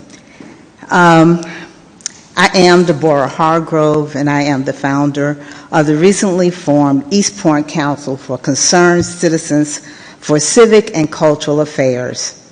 We are exploring what is lacking or is needed to engage residents civically and culturally to create a better sense of community in the city of East Point. We are honored to come before you tonight in support of Council Member Martin Rogers' Commission on Aging, as well as a couple of initiatives that we are proposing. As a resident of East Point for over 40 years and a member of the senior population of those 55 years and older, it became a concern that there was no dedicated space for senior connectivity, resources, and general information. Seeing that the East Point senior population of 50 and older was greater than 25%, and because we have not yet discovered how to reverse our age, that percentage will keep growing. There have been many studies that have shown and confirmed that connectivity and socialization of seniors increases longevity and help to create a better quality of life. Therefore, we were thrilled to collaborate with the city in creating a senior resource link on the city's web page in the upper right-hand corner. Many thanks to Mike Dimmock, who is wonderful to work with, Councilmember LaTanya Martin Rogers, and at the time, Acting City Manager Ms. Jessie, for their support with this effort. Another initiative envisioned to engage residents culturally and create a better sense of community is to have a citywide garden walk. We will be selecting the top 5 gardens from each ward and have a day of East Point tour of gardens. Won't that be wonderful and adventurous for residents of Ward A and B to tour, meet and greet residents of Ward C and D, and vice versa. So garden lovers, start sprucing up your flower gardens and yards. We will be accepting nominations from council members, neighborhood association presidents, or if you would like to nominate yourself or a neighbor, simply email to City of East Point C as in child 5 at gmail.com. That's City of East Point C5 at gmail.com. And we will send you a link to register. Next, we envision an East Point Breakfast Club for seniors 55 and older. They will be able to meet and greet over breakfast, line dance, participate in table games, bingo, giveaways, and more. Also, after COVID, there needs to be a resurgence of neighborhood associations as they are the lifeline and the connecting thread to our communities. Once again, I am with the East Point Council for Concerned Citizens for Civic and Cultural Affairs. Our email address is easier to remember than our name, City of East Point C5 at gmail.com. Email us if you would like to become a member or register a garden for the tour of gardens. Thank you very much for Brittany, my neighbor, for making all of this possible. And to God be the glory. Thank you.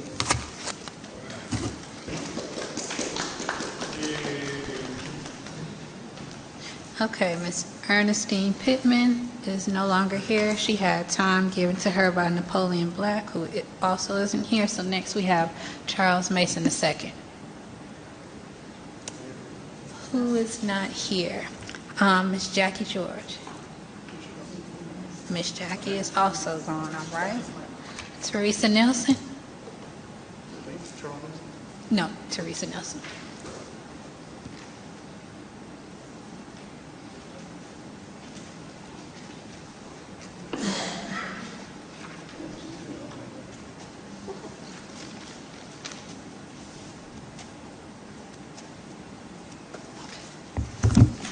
Good evening, Mayor and Council. I'm Teresa Nelson. I reside at 1732 Neely Avenue here in East Point. I first want to thank Tim Smith for working on the Frog Hollow Corner downtown, and also to thank Charles Moore and the Sanitation Department for picking up the 4 feet by 8 feet pile of resulting debris. Public Works has committed to clean that drain finally. We've been trying to get that done for a while. That's between the handicap parking at the corner and East Point Street, but the baby birds have to leave the nest first. Okay. Council voted at a recent meeting without discussion to authorize cutting approximately or over 100 trees at Conley Nature Park. There was no mention of the conservation easement between the city, boom, and land keepers to protect, that was put in place to protect Conley. The city is required to work with land keepers before any changes can be made to Conley. The trees to be cut, supposedly, were declared a hazard.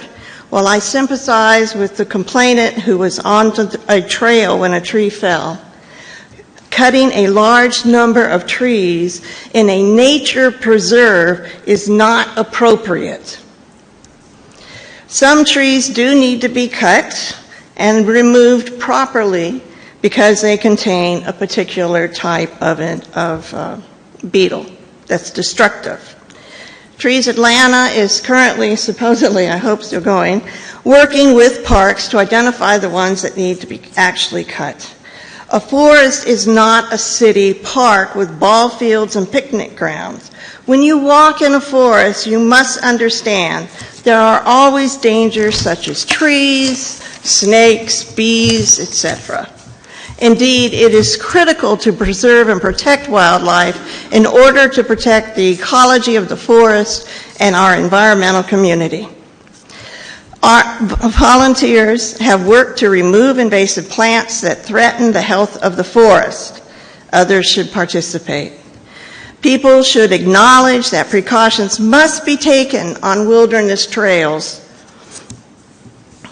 The pines identified as diseased would likely include every pine in the forest, and according to not one but 3 different arborists I've talked to, nearly every pine tree in the entire state of Georgia. Imagine that one. Many shags must be saved in order to preserve wildlife. Please respect the forest by helping to remove invasives and trash. Also, keep your dogs on a leash on trails only. The endangered and protected pink lady slippers require both the pine trees and our care to survive. Thank you. I don't know if you have a copy of this contract or not.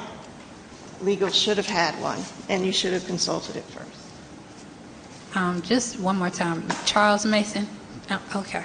Sorry, Mr. Mason. I got it. Push the button.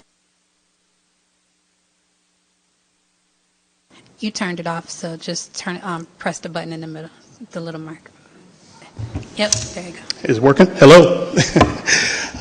Good evening, East Point, fellow East Point neighbors, council members, city manager, and Madam Mayor. My name is Charles Mason II, and it's a pleasure to speak with you tonight. I live at 2474 North Bryan Circle, and my ask is, what substantial actions or efforts will be taken to immediately improve the electrical power stability. All too common, East Point is known for the array of brownouts and community power outages that have occurred, 6 of which have been documented. I have a Ting electrical wiring app in my home through State Farm Insurance. 6 have been documented just from beginning of March to now. And I'm sure you as residents get frustrated with that. I understand severe storms, but it seems like just a raindrop falls and power goes out here in East Point. And it's such a beautiful city. Our residents should not have to purchase a generator to maintain sustainable, consistent electrical power. Thank you so much for your consideration and time this evening. Those are all the public comments for this evening. I thought you said there were 7. So I had Deborah Hargrove, Ernestine Pittman, Napoleon Black, Charles Mason II, Jackie George, and Teresa Nelson. Yeah. That was 7, wasn't it? Because Ms. Hargrove, Norm Urquhart gave his time to her. Who? Norm Urquhart. I think I'm. Who? Norm Urquhart, Urquart. Gave time to who? Miss Hargrove. Oh, you didn't indicate that. I missed it.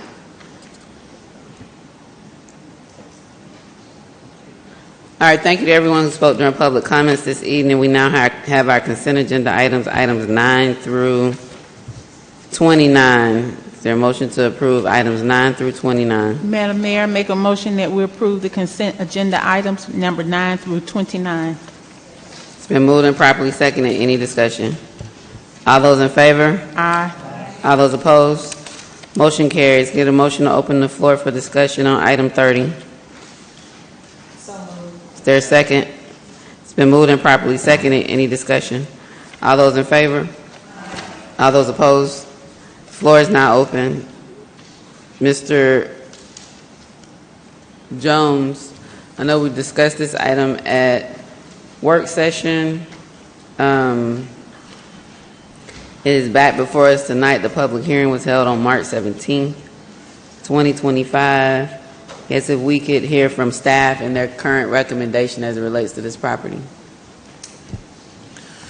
Yes, Madam Mayor, it looks like we have Assistant Director Lee here to walk us through this item.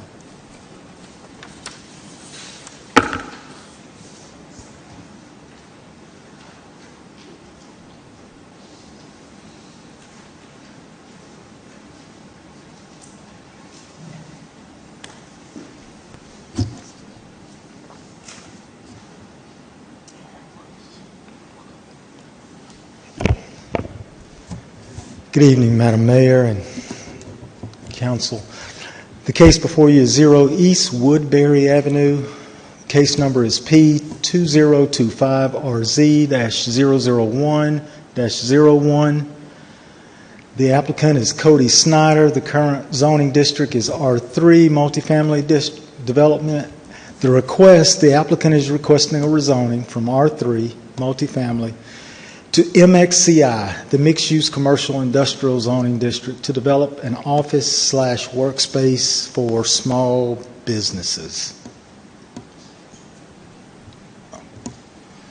Current zoning map highlighted there in orange is R3. The future land use for this particular location is redevelopment neighborhood. And staff's recommendation for this rezoning request is denial, as well as Planning and Zoning Commission. Their request was denial also. And the applicant is present.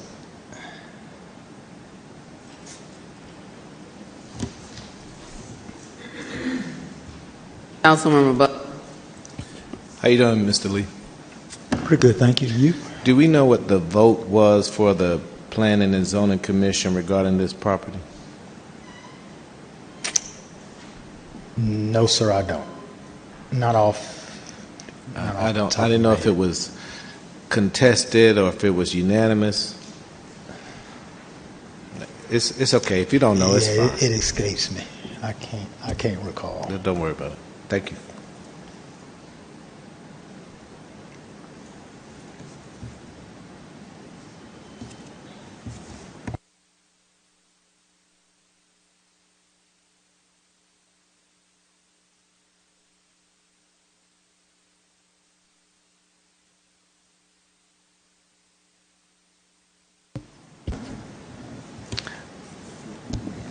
Question about the location. Thank you. So we've already had the public hearing, so we could just make the motion. Is there ordinance to waive or anything, or just make the motion? The recommendation is denial. They didn't have an ordinance, but council's desire is to approve instead of deny. Council can deny, council can approve. The desire is to approve. Have to read the motion to approve in the title that's in the number 30. Staff, did y'all go to the previous slide? Were there any conditions if it was approved? Yes, ma'am, and I failed to share that.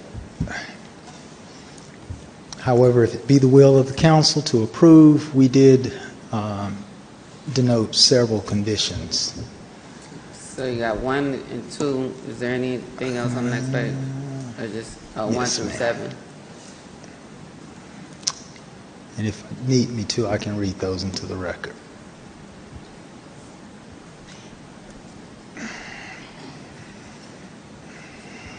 I think there were residents who did a petition. I'll make the motion. I make a motion that we approve the rezoning application petition P20225RZ 001-01 located at 0 East Woodbury Avenue, zoning map amendment, request to rezone property from R3 multi-family development district to MX CI mixed-use commercial industrial district to build an office workspace for small business with the 6 conditions or 6 recommendations.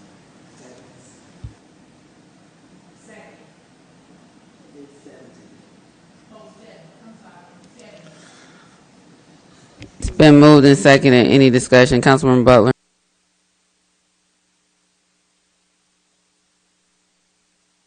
All those in favor?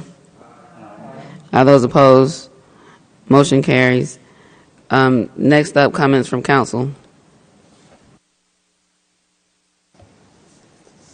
Councilman Martin Rogers.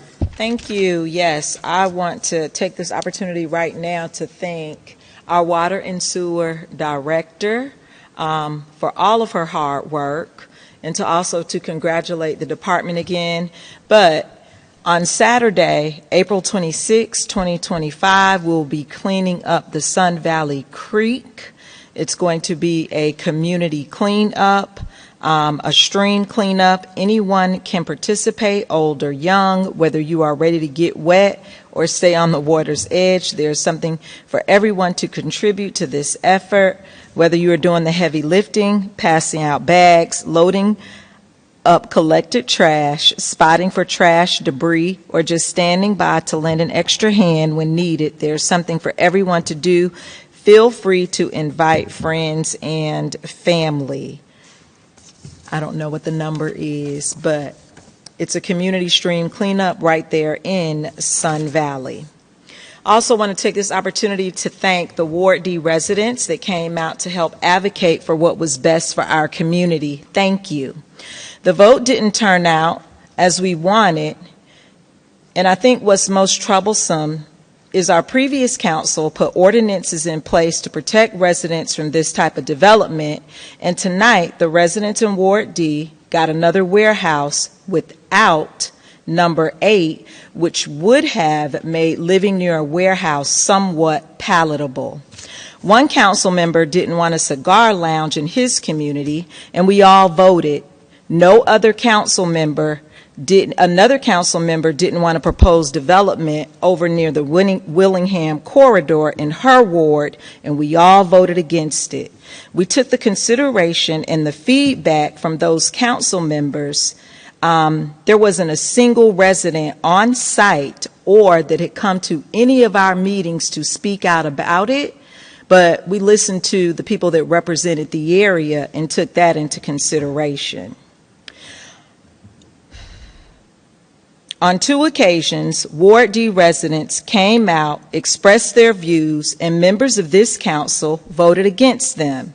The townhomes back in July and again tonight.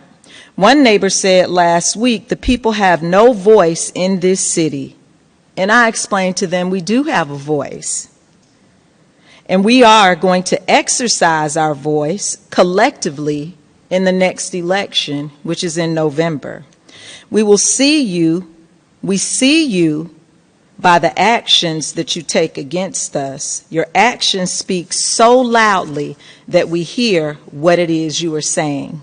We can no longer continue to vote for people that do not represent us or serve us. Thank you. Any other comments from council?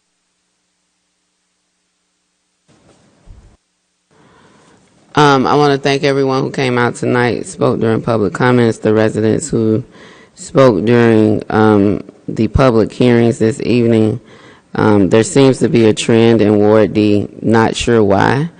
But tonight's the first time I heard about the desire to amend an industrial ordinance that wasn't brought up last January when a decision was made against a warehouse establishment in an industrial area, an area that's already industrial, in another area of the city. But the residents in Ward D, I encourage you to continue letting your voice be heard, continue to be engaged in all items that impact your community. Please don't be discouraged and feel that it's falling on deaf ears. Your voice is your power, and I encourage you to continue using that. And hopefully at some point, the people in Ward D voice will matter. I think I also want to say that the Healthy Point registration is still open and ongoing.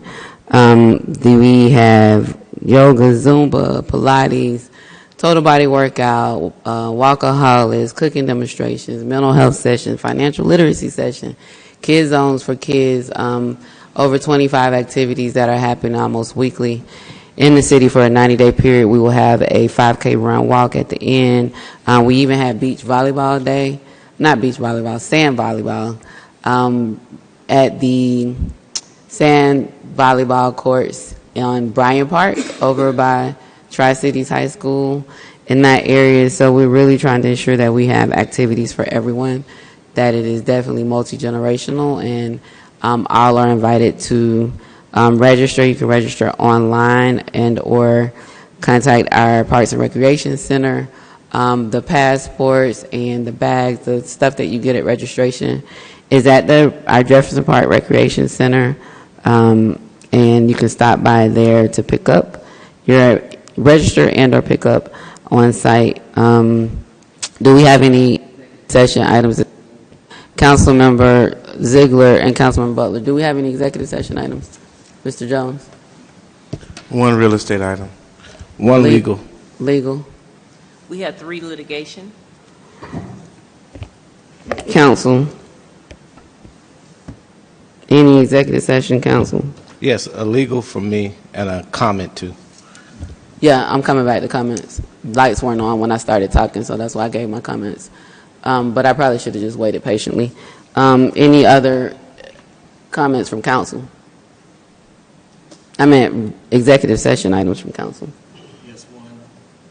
What type? Real estate. So I have 2 real estate and 4 litigation so far. I can't hear you. So it's 5 legal and 2 real estate. All right, council. Huh? Oh, you don't have a legal. My bad. So it's 4 legal. Councilmember Butler, then Councilmember Ziegler. Thank you. I just want to say, first of all, I really do appreciate our neighbors for coming out to speak. It's unfortunate that things that are positive we make negative, and we gaslight people without giving them all the facts. The first thing is, Microsoft is a good thing. It is good because if we did not put that data center there, then we would have had a warehouse there twice the size right in back of people's houses because it is industrial. We have laws, and the first thing I was taught when I got on council is that you cannot downzone a property. Cities will be held legally liable for those. You can't do it. So when you go out and tell people what could be here, what can't be here, and what should not and should be here, you are lying to the people. And then you have them come here and get them disappointed based on something that's not completely true. Then you further try to get, I live in Ward D. Been here since 1984, 3 times longer than anybody else has been in Ward D. So don't tell me about what the people of Ward D want. Stop gaslighting people and lying to them and having them come up here knowing that you can't do what you're proposing to do. Fact. If you've done a traffic study more than once and you said you can't put speed bumps on Ben Hill, you can't put speed bumps on Ben Hill. So stop lying to the people. Facts. The townhouse development that has no negative effect on Lakeside Preserve will increase their property values, and based upon what the state has just done, they won't have to worry about an increase in their property taxes because they're protected. Facts. The property that has those 300 or 400 houses directly adjacent to Lakeside Preserve with no conditions place a greater threat on the livelihood and the lifestyle of those people than those upscale townhomes. Fact. With some of these members on council, nothing gets done. No progress. Nothing happens. When you look at what's happening in Hateville, what's happening in Atlanta near Greenbrier, progress. I ask you people of East Point, have you seen the progress in East Point? Have you seen everything that wants to be denied and stopped and we don't want this? Facts. You can't build a shopping center in an HOA neighborhood. Facts. You can't build a house in a neighborhood for industrial property. The property's been that way since 1989. We inherited a mess when that other property was annexed into that, and now you have residential directly adjacent to industrial.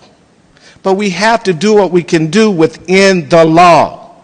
Facts. We are being sued by some of the actions on council because people refuse to do what's legal and do what they want to do, and you can't do that.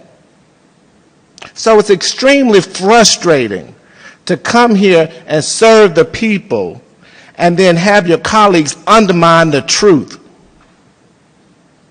Here's the deal. We are 8 people plus the mayor is 9 people. We're supposed to be on the same team.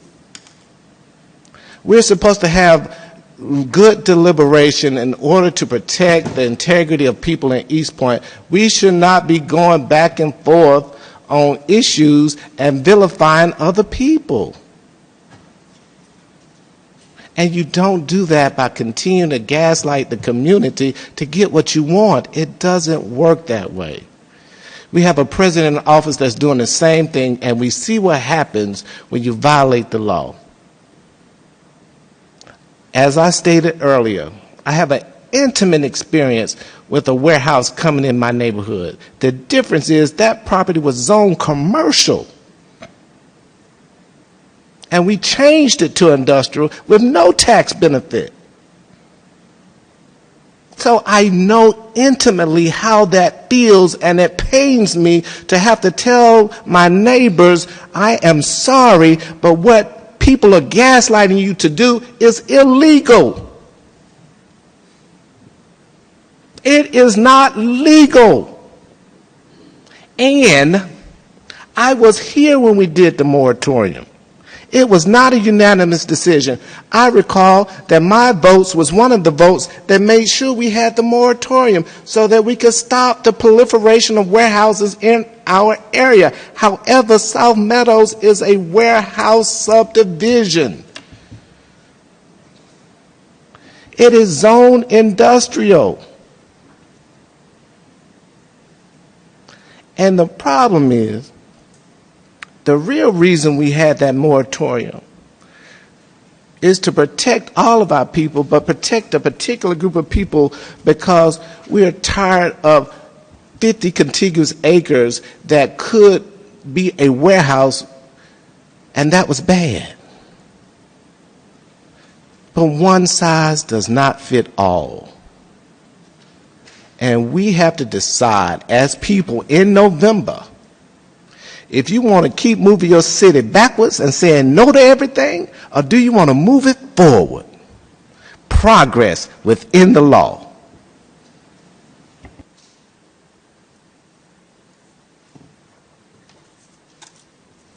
Councilmember Zig. Yes, thank you, and I'll try to be brief. So, as part of the East Point Environmental Collective, our dream is to get rid of all industrial. If I had a magic wand, I would get rid of it in this entire city. But unfortunately, that's just not the case. We have to do things legally. And if the city is not able to rezone property, then the next best thing is to force an applicant to come in front of us and put conditions on them. And when it comes to chemicals and things like that, the area of impact is 5 miles in radius, which means that things in Ward D definitely affect people in Ward B. Our city is not that large long-wise. And so that is why it's important to me to continue to put on conditions on these applicants to ensure that people remain healthy and that we are able to do some things with these properties that are buried inside of industrial area while also being able to maintain in order to not affect the quality of life of the people around it.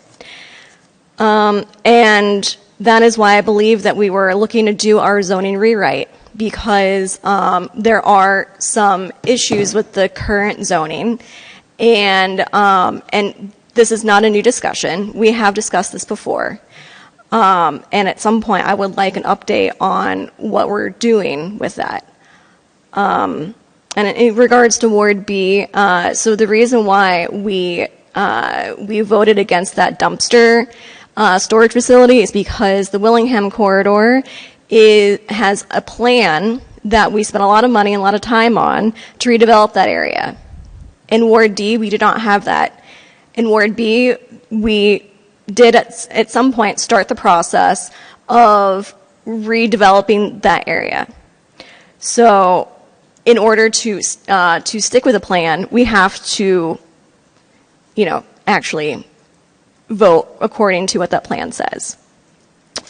That's what I'll have to say about the zoning and the ordinance and things like that. And I wanted to say thank you to the resident who came out about the power outages. Yes, that is a very serious issue that we are trying to alleviate. I believe that we have spent a substantial amount of money in switches to help alleviate the impact of a single outage. And then we're also doing the grid hardening project.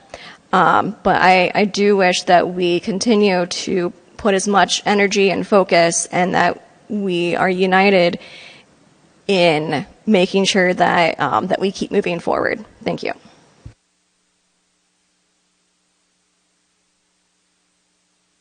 Any other comments? Just have one. Councilmember Eck. Yes, thank you, Madam Mayor. We'd just like to make a comment. City Manager Jones, I'm glad that earlier today we talked about our 50 worst properties, and we talked about engaging some authorities and commissions. I am hopeful that we are looking at all of the authorities, boards, and commissions within the city of East Point and engaging those residents who have been appointed to serve on those as a part of civic engagement. So I'm hoping that we can look beyond the ones that we discussed this evening, and if any have not been meeting, if we can make sure that we revive those so that those residents will have an opportunity to serve this city in a civic engagement capacity.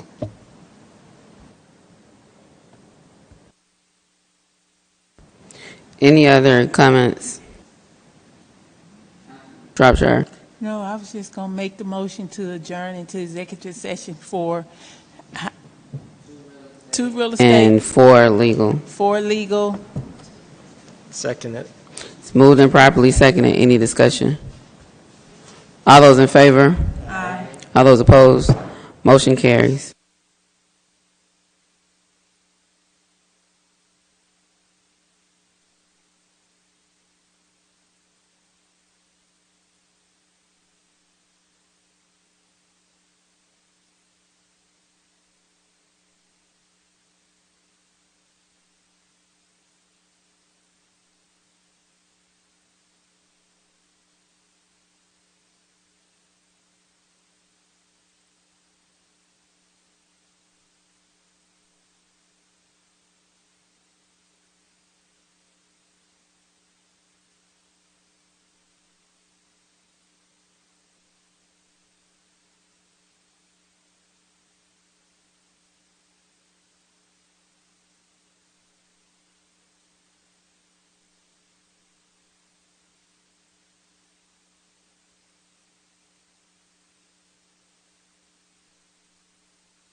So moved.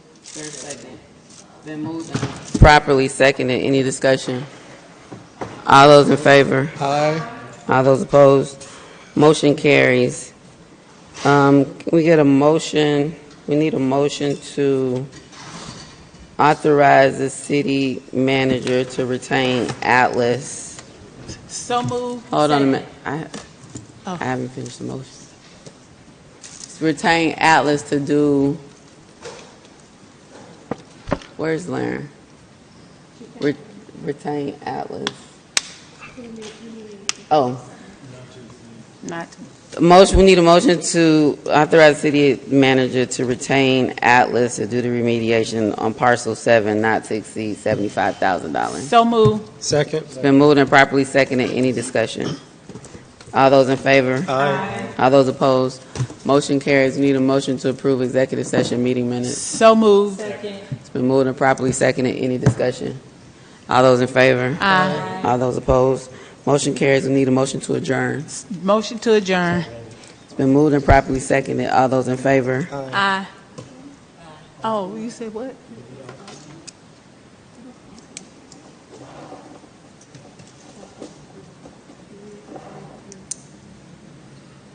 Oh, to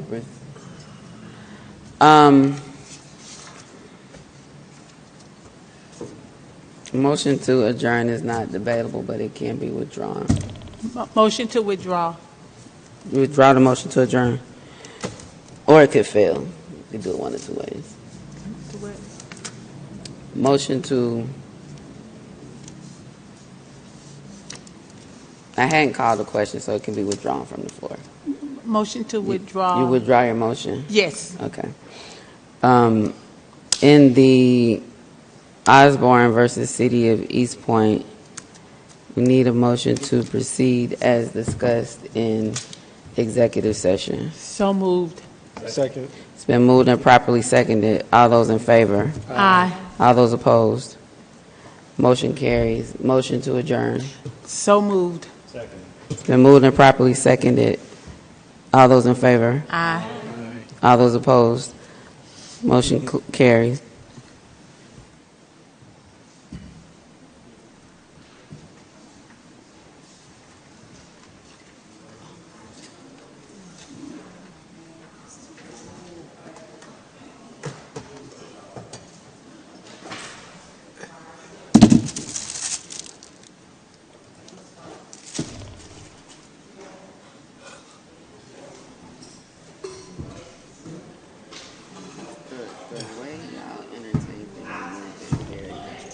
So you do what?